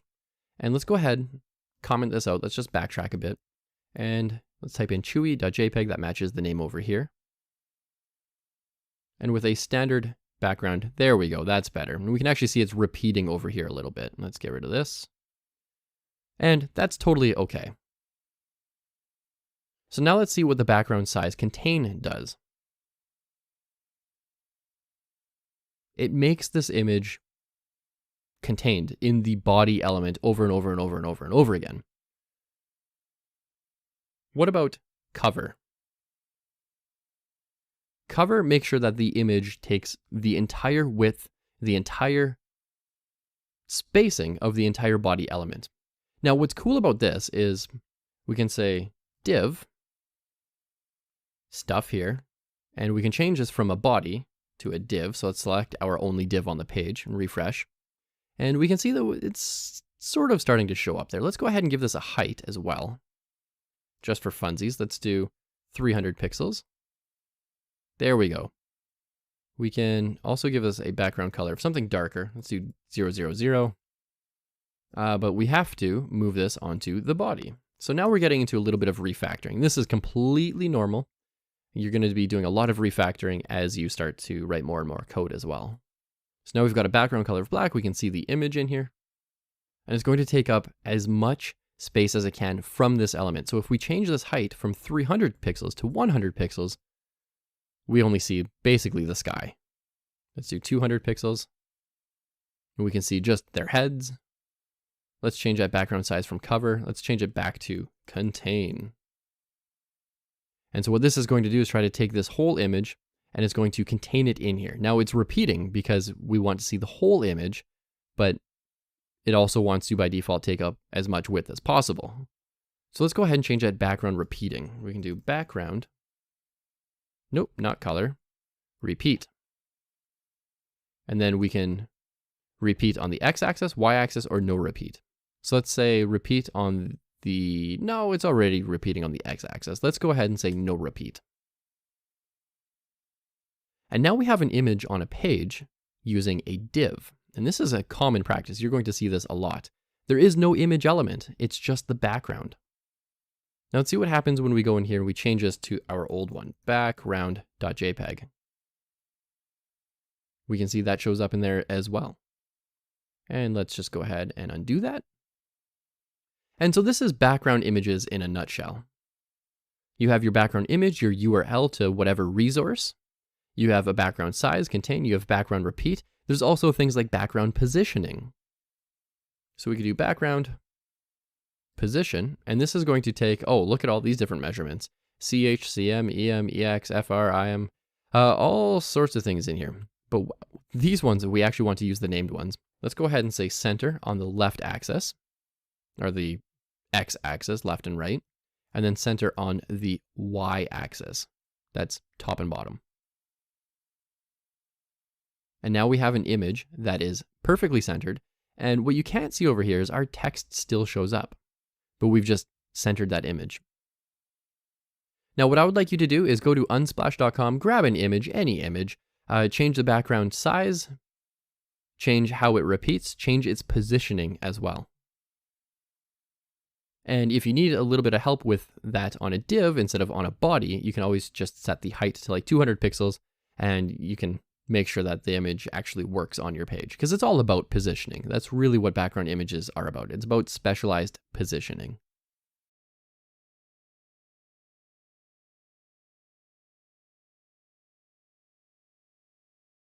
Let's look at the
She got death, no dead song, split dot, chain cold. Think I fell in love when she said grab me by the neck, no, all through the night, colder than ice, man, I swear to God, girls finna fuck up my life.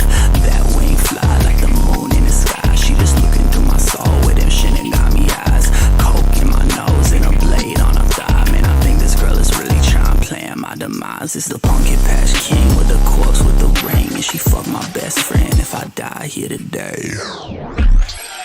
Choke me like you hate me, but you love me low-key. Wanna date me when you fuck me, touch me with the lights off and my chains on. Baby, I'm not the right one, you should wait on.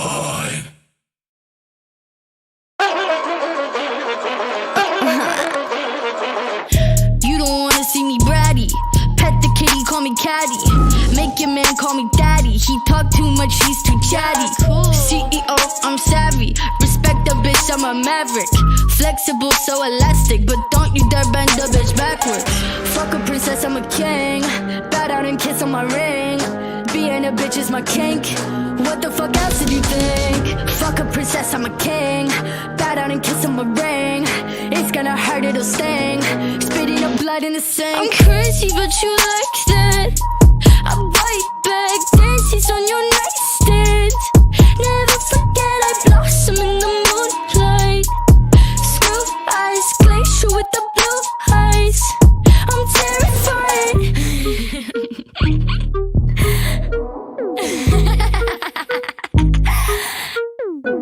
I'm no through the night, got a million bitches and they tryna hit my line, and I really wanna hit 'em. I ain't got no fucking time. Yeah, these stupid pussy bitches finna switch up on a dime. Whether cash, whether women, they all fucking lose their mind. I just want some loyal brothers making money, tryna grind. But y'all just wanna talk, man, that shit's so hard to find. Keep playing pretend, bitch. I don't give a fuck what you want. I don't give a fuck what you need. I don't give a fuck if you like who you think I am. I don't give a fuck if you like this. Fucking drop what I want. They want that hype shit. When you hear this, you upset. Oh, this ain't a party track. You go and play out with your friends. Yeah, I got some fucking problems. We all fucked in the end. When they fucking want me happy, I ain't fucking play pretend. Couple things I regret. Got some rubber, now I did. They all fucking with me now. They ain't fucking with me now. Every day I repeat, fucking want this shit to end. Every day that I wake, I would fucking pay again.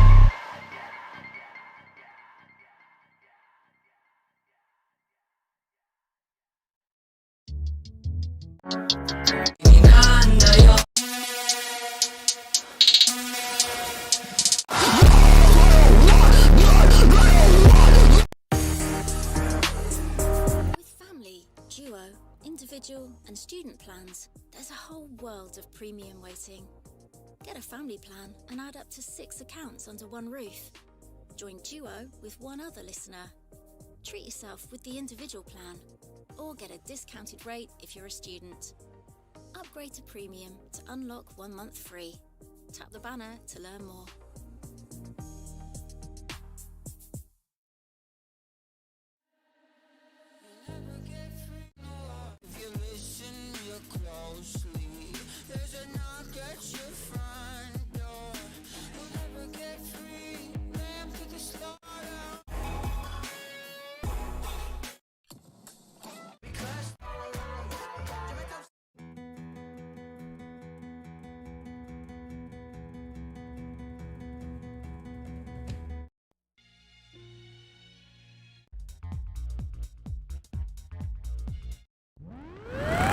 I got faith, I got hope, I want money, I got soul, I want love, I got dreams, I wanna shake your heart until it bleeds. I got faith, I got hopes, I want money, I got soul, I want love, I got dreams, I wanna shake your heart, I got faith, faith, faith, faith, faith, faith, faith, faith, faith, faith, faith, faith, faith, faith,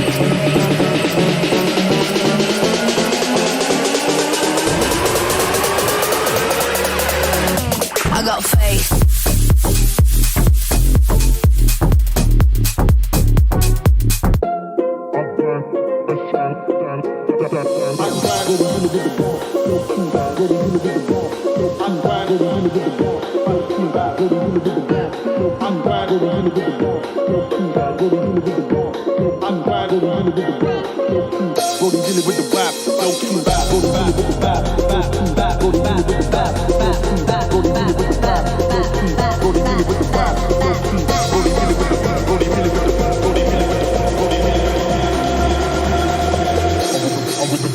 I'm with the ballers, we get the paper, see me out touring. Soon not later, shoes on, break fast, hit the road, take a chance, new flows, make it last, use phone, make it.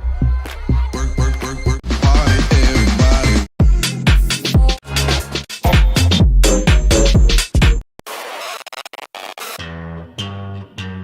Goes on. It's a motherfucking sequel. Better move to the beat, bro. I've been trying not to go up.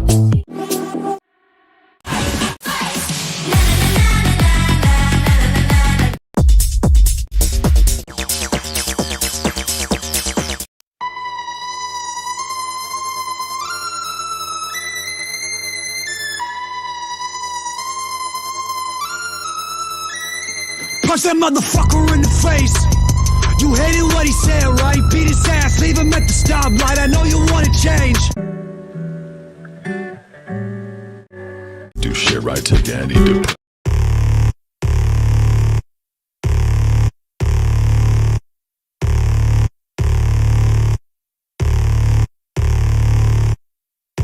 I don't wanna look like this. Fuck. I don't wanna feel like this.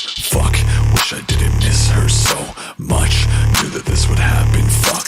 Love. Break a mirror. Yeah, fucking break a mirror. Glass shatter. Gums bleed. Off the fucking never clear. Eyes red. Mind race. Fucking wish that you were here. I was really fucking hoping it'd be different this year. She optimistic, not me. No ghetto ester aquí. Woe is me, lapel through feet. She still want me. Say la vie. I can't even leave my place without hiding my face. Just a glamorized desk job rotting away. I ain't even got friends. Feel like everyone's fake. Really praying for the day the Reaper take me away.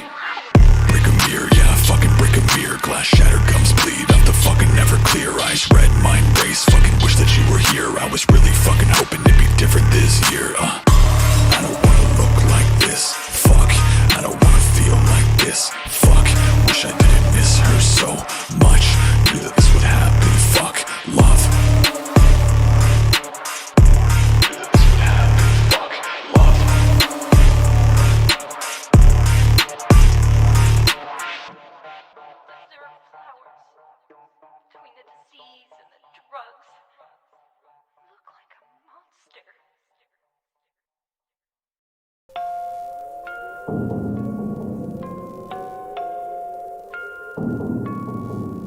I spill one all on my white tee. Bitches like me. Clips you off the deep end. Well, bitch, I might be. These girls, they tryna blind me. Fuck out my life, please. I ain't got no time if you ain't beside me. Get up 7 a.m., but I haven't slept in days. Acid on my vocals, that's the price I gotta pay. Karma tryna rob me, all up on me. Fuck away. Bet the whiz upon me when I come up out the shade. What you tryna say, huh? What you tryna say? Oh, you love me and you miss me, yeah, I get it, that's okay. Reluctantly I get you, but you know it ain't the same. But once you fuck me over, no do-overs, we don't play. I spill one all on my white tee, bitches like me. Clips you off the deep end, well, bitch, I might be. These girls, they tryna blind me, fuck out my life, please. I ain't got no time if you ain't beside me. 9 lives on 8 cat bitches, 7 witches from the 6. 5 are tryna find me, wanna fly out for the dick. 3 times a boyfriend tried me, had to tell them they ain't shit. Wanna be blowing up my phone, tryna fight me for a bitch. Don't follow me, baby, swear I'm going to hell. Think I'm looking for a piece of you and somebody else. Cause ever since I've been leaving, I'm fucked up on something else. We just hook up on the weekend, I keep her up on the shelf. I spill one all on my white tee, bitches like me. Clips you off the deep end, well, bitch, I might be. These girls, they tryna blind me, fuck out my life, please. I ain't got no time if you ain't beside me.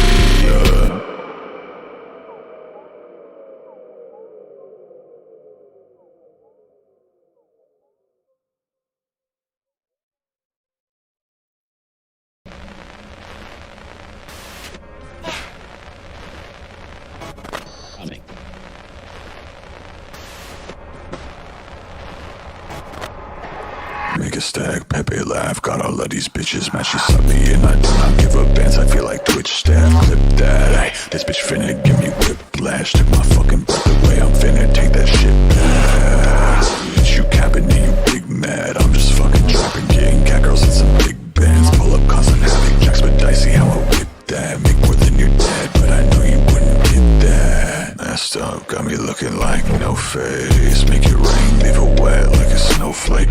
I'd start, give me space, she like no way. That's a red flag, bitch, Olay. Messed up, got me looking like no face. Make it rain, leave it wet like a snowflake. I'd start, give me space, she like no way. That's a red flag, bitch, Olay. Fine last, nice ass, cat ears and Chihuahua. Fuck around, do shadow puppets, back of the Subaru. I got jet black nails and a better bitch than you do. Only want me cause I'm sad, bitch, I ain't afraid to lose you. She She always got her collar on, she always fucking calling me. What she call me son before, don't call me that, I'm not a weep. She like the way I look at her, she like that I am hard to please. I cannot fucking help it, bro, these cat girls always fall for me. They all try to fix me, bucket switch up like a blade on me. Got a handcuff, put chains on me, bitch, I don't give a fuck, do not try to change me.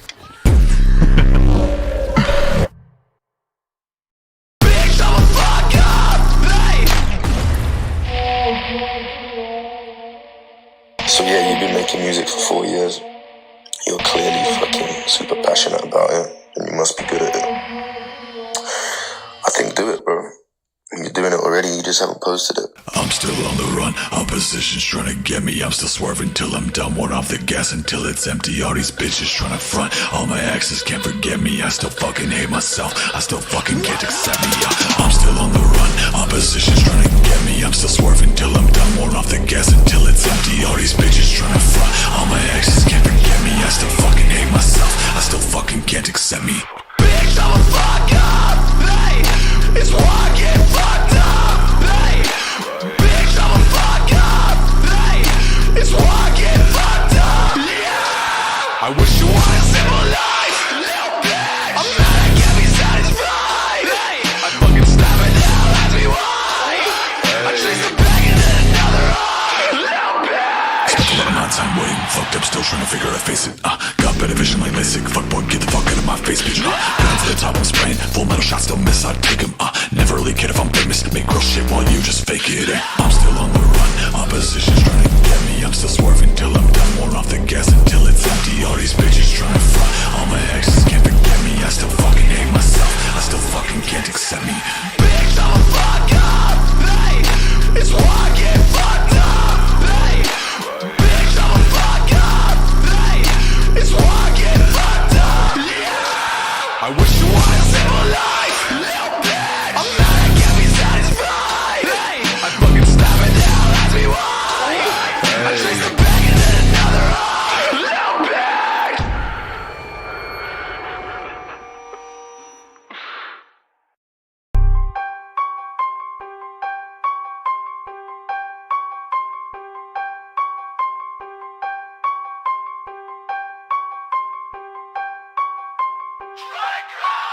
Think you problem solver, well it fucking roll the dice. Feeling pretty pent up when I'm swerving through the night. Got a million bitches and they tryna hit my line, and I really wanna hit them, I ain't got no fucking time. Yeah, these stupid pussy bitches finna switch up on a dime. Whether cash, whether women, they all fucking lose their mind. I just want some loyal brothers making money, tryna grind. But y'all just wanna talk, man, that shit's so hard to find. Keep playing pretend, bitch. I don't give a fuck what you want, I don't give a fuck what you need. I don't give a fuck if you like who you think I am. I don't give a fuck if you like this. Fucking drop what I want. They want that hype shit, when you hear this you upset. This ain't a party track, you go and play out with your friends. Yeah, I got some fucking problems, we all fucked in the end. When they fucking want me happy, I ain't fucking play pretend. Couple things I regret, got some rubber now I did. They all fucking with me now, they ain't fucking with me now. Every day I repeat, fucking what they shit did. Every day that I'm awake, I would fucking pay again.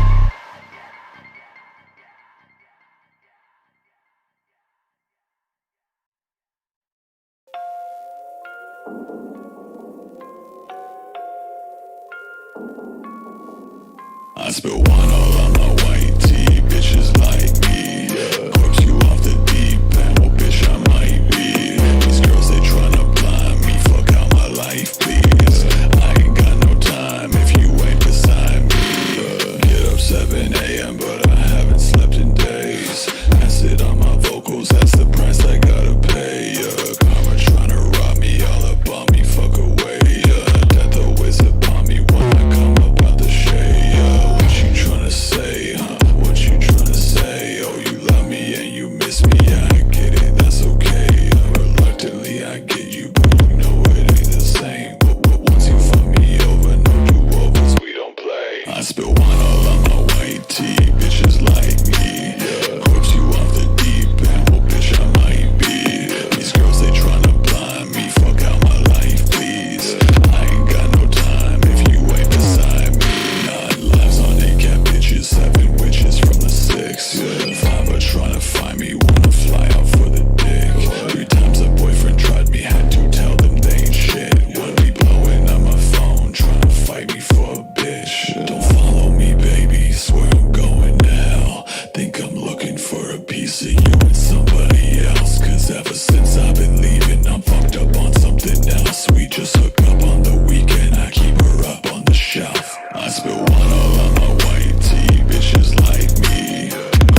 Inspect tool.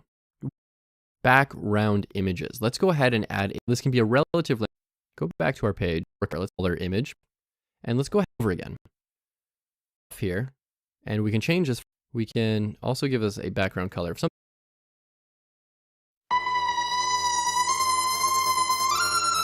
Let's look at the inspect tool. Punch that motherfucker in the face.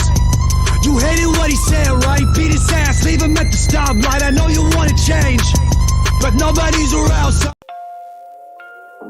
they tryna blind me, fuck out my life, please. I ain't got no time if you ain't beside me.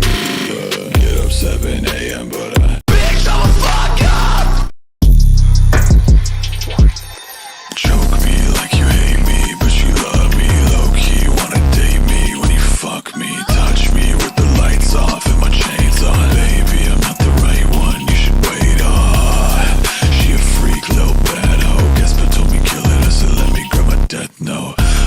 She pulled me in like a lasso, saying that she know me, I don't even know her at though. Ain't no daddy issues that I won't even bother. She said I kill a cat like I'm Luca Magnotta. Real bad bitch, pussy bollocks Atama. They used to hate me, now they want me, bitch, I feel like I'm Gara.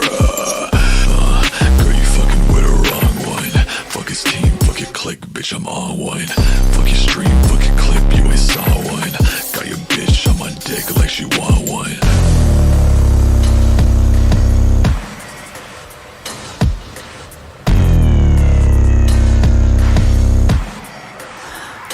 Looking, she got death note, dead soul, split dot, chain cold. Think I fell in love when she said grab me by the neck, though. All through the night, colder than ice. Man, I swear to God, girls finna fuck up my life.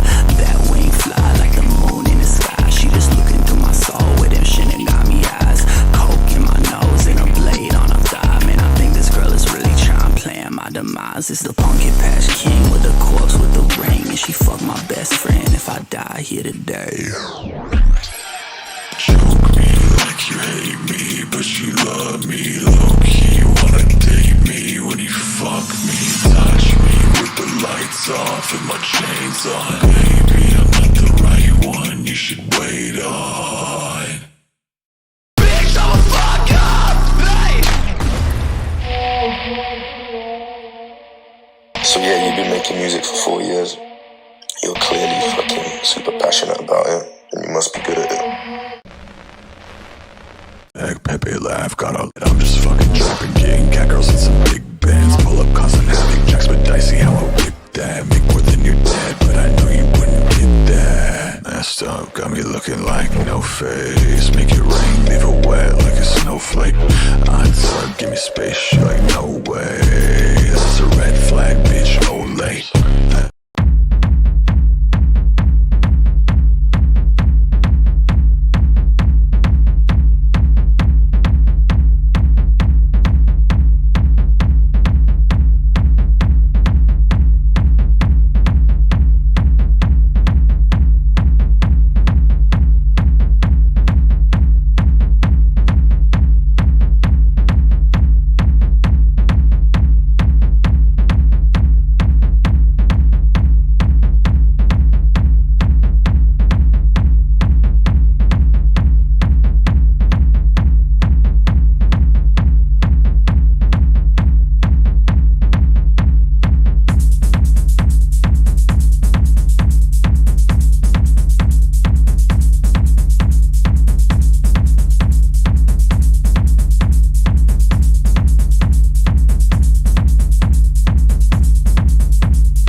some time now.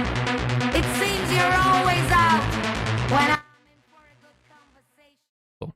We did this in our HTML 101, HTML 201 courses as well. We can always right-click on the page and go to. Let's look at the inspect tool. We did this in our HTML 101, HTML 201 courses as well. We can always right-click on the page and go to inspect. And this is really important because we can click on an element like a body and we can see the styling. So I clicked on right-click, inspect, make sure you're in the elements tab, and then in the sub tab you want styles, not computed or event listeners, you want styles. And then I just select the body and it's got a background color. I can toggle this on and off, or I can change it if I wanted to. I could change it to red, make it really obnoxious. I could even go in here into the body itself and I could say, color is equal to white, and let's change that background color back to black. And all I'm doing is clicking around here. So I click in here, it lets me create a new declaration, new property and value, or I can go in here and I can just click white, edit it, or I can go in here and change the color from color to background color and overwrite it, background color. And to toggle these on and off, all we have to do is click that checkbox on and off. Now, where this gets really handy is in that last lesson, we set a background image on this div. Now, what if you don't know all the values? And because CSS has a lot of properties, it also has a lot of values. And a lot of this comes down to sort of memorization. And let's that background on and off. Now, where this gets really handy is in that last lesson, we set a background image on this div. Now, what if you don't know all the values? And because CSS has a lot of properties, it also has a lot of values. And a lot of this comes down to sort of memorization and understanding where you can get your answers from. So you have a background size here. I'm just going to click on contain. It selects it for me, delete. And now I can go to auto, contain, cover, and I'm just toggling through these. I'm just hitting my down arrow and we can see what these look like. So we have three main ones here. So auto is the same as initial, as revert and unset, but contain and cover are different. So we can see what we're looking for here. Now, why this is important is because if we go back to contain and we wanted to change the height, we could do this. We can make that height bigger and bigger and bigger, and we're actually not going to see too much here. But we can make it smaller, and that's just because my inspect tool was in the way. And there we go. I don't know why it made height a second time for 201 pixels, but all I did was click on the original 200 and go up or down. I'm hitting the up arrow or the down arrow. We can also change this to something massive like 3000 pixels, which is going to be huge. Or we can change the height to 300 pixels. And if we want to experiment, that's cool. We can absolutely do that. We can toggle it on and off, see what the default is. We can do all sorts of things.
And if you're ever like, ooh, you know what else is there? You can always just type in background and you can see all these different things. There's background attachment, blend mode, clip, color, image, origin, position X, and position Y, repeat, you know, it goes on and on and on and on. There's all sorts of stuff in here.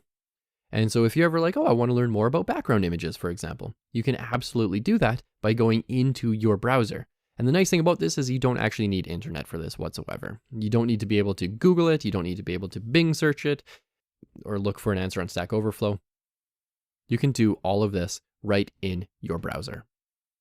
Now, the last thing to note is I'm going to change a few of these things. Let's say I get rid of centering and I change it to be this. If I hit refresh, it's going to go back to the default value.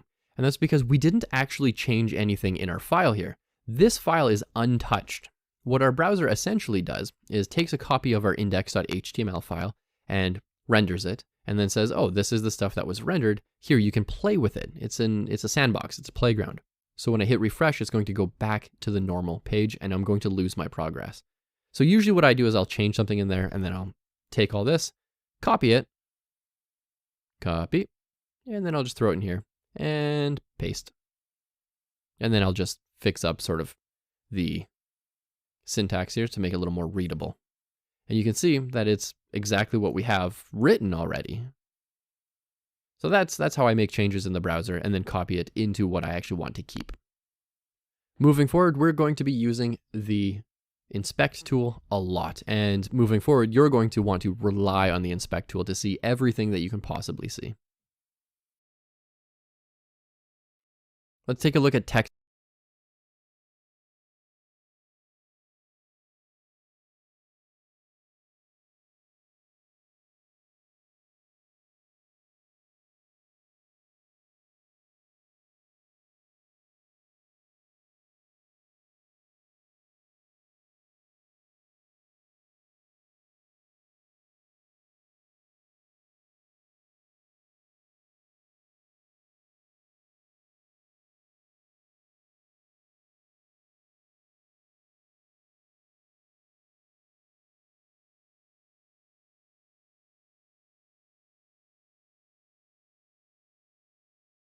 Alignment.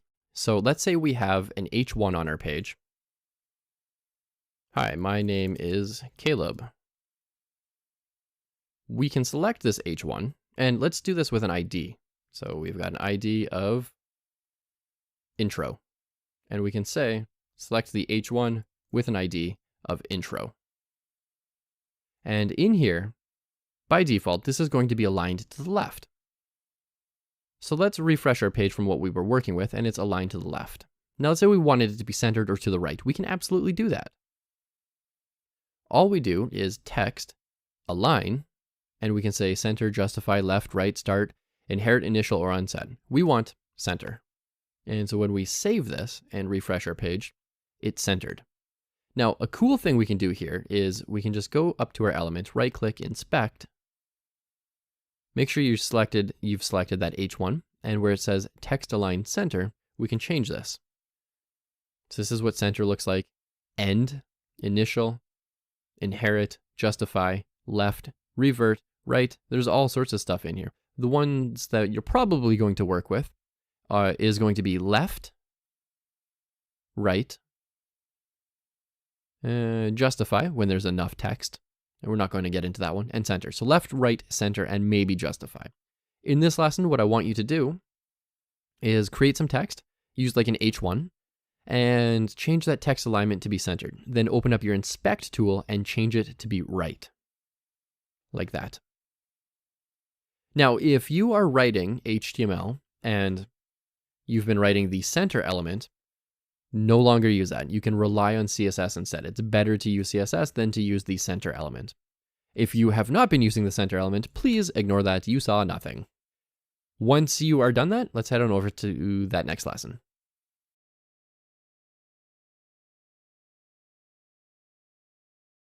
Let's take a look at border. Let's take a look at, hi, do that. Or unset. We want center and change it to best then to use the center element. Let's take a look at borders. So borders are really, really important. They are the primary way that we separate our content from other sections of content. It's how we make things stick out sometimes too. So let's go ahead and create a new div. This has a border, and let's give this a class of red border. And so let's go up here, and we can select all of our divs. And when we select all of our divs, let's make sure we also select the divs that only have a red border class. Now we can give this a lot of different border values or properties. We can see there's tons of them in here, but we're really only going to be working with 3 of them. We're going to be working with border width. So border width of some value. We're going to be working with the border style of some value. And we're going to be working with the border color of some particular value. So let's say the width is going to be 5 pixels. The style, we have lots of styles to choose from. So it can be like solid, or let's see what we have here. Solid, dash, dotted, double, groove, hidden, none, outset, and ridge. Let's go with dashed. And the border color is going to be red. Or if we want to use a hex, it's F00.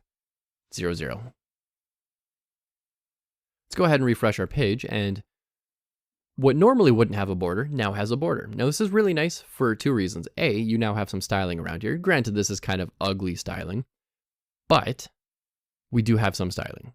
And the second nice thing is we can see that this border takes up all this space, so we know for a fact that this is a block element. We learned about block elements in HTML 101 as well. Now there's a shorthand way to do this. We can also say border. We can give it a width, then the style, then the color. So we can say border is 1 pixel, solid black, and because programs read things from top to bottom, it's going to say set that width, set the color, set the style.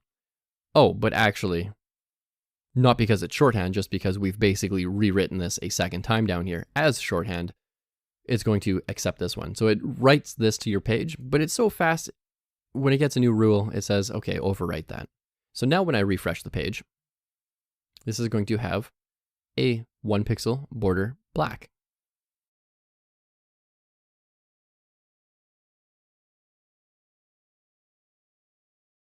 All right, continuing from that last video, what I did here was a border width of 5 pixels, border style of solid, and border color of reds.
So this ugly red border.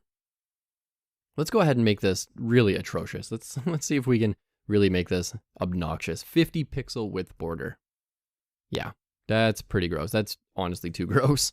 Let's do 15. That's a little better. So in this lesson, we're going to be talking about border radius. And we can do border radius as the property, and then it takes some sort of value. Now, typically, you're going to be working with either pixels or percents. So let's do a 10 pixel border radius. And what this is going to do when I refresh a page is it's going to make a nice little angle here, a nice little radius. Just like that. Now we can apply this to images, not just borders. We can apply it to anything, any element out there, as long as it has some sort of hard edge. Well, luckily, every element in HTML is made of some shape of rectangle, so they all have hard corners, and you can apply a border radius to everything.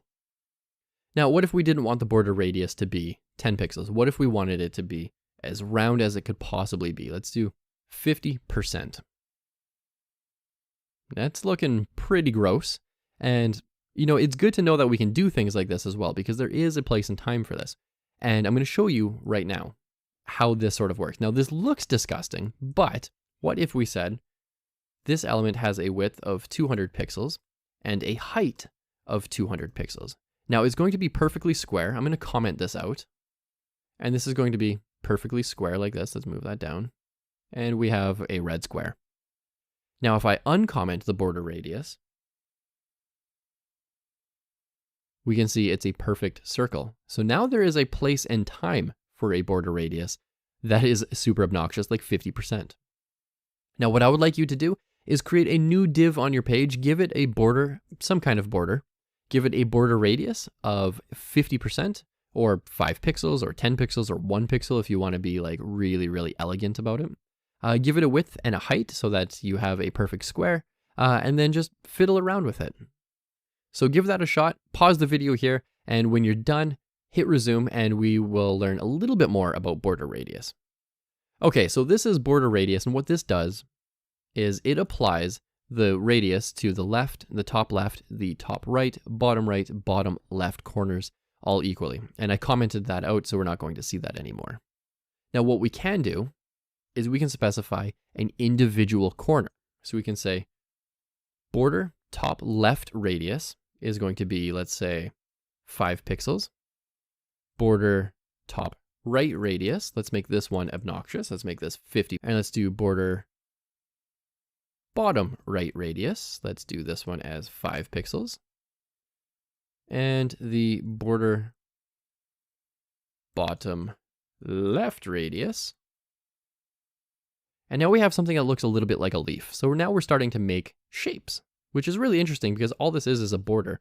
And what I find to be kind of peculiar is if I right-click on this element, go to inspect, and hover over this, you can actually see it's still a square.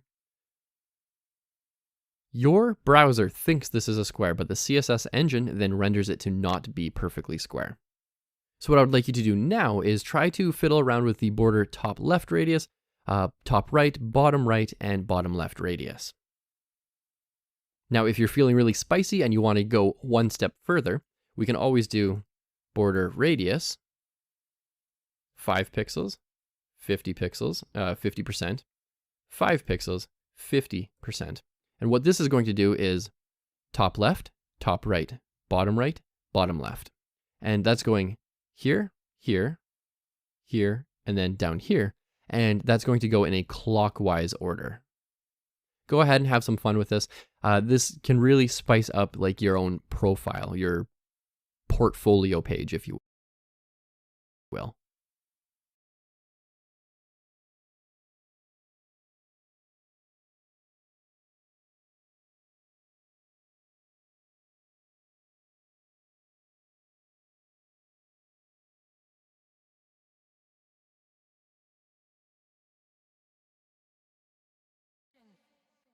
You should know by now that I don't like it.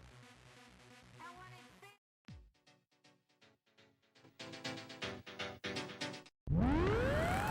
I got faith, I got hope, I want money, I got soul, I want love, I got dreams, I wanna shake your heart until it bleeds. I got faith, I got hope, I want money, I got soul, I want love, I got dreams, I wanna shake your heart, your heart, your heart. I got faith, faith, faith, faith, faith, faith, faith, faith, faith, faith, faith, faith.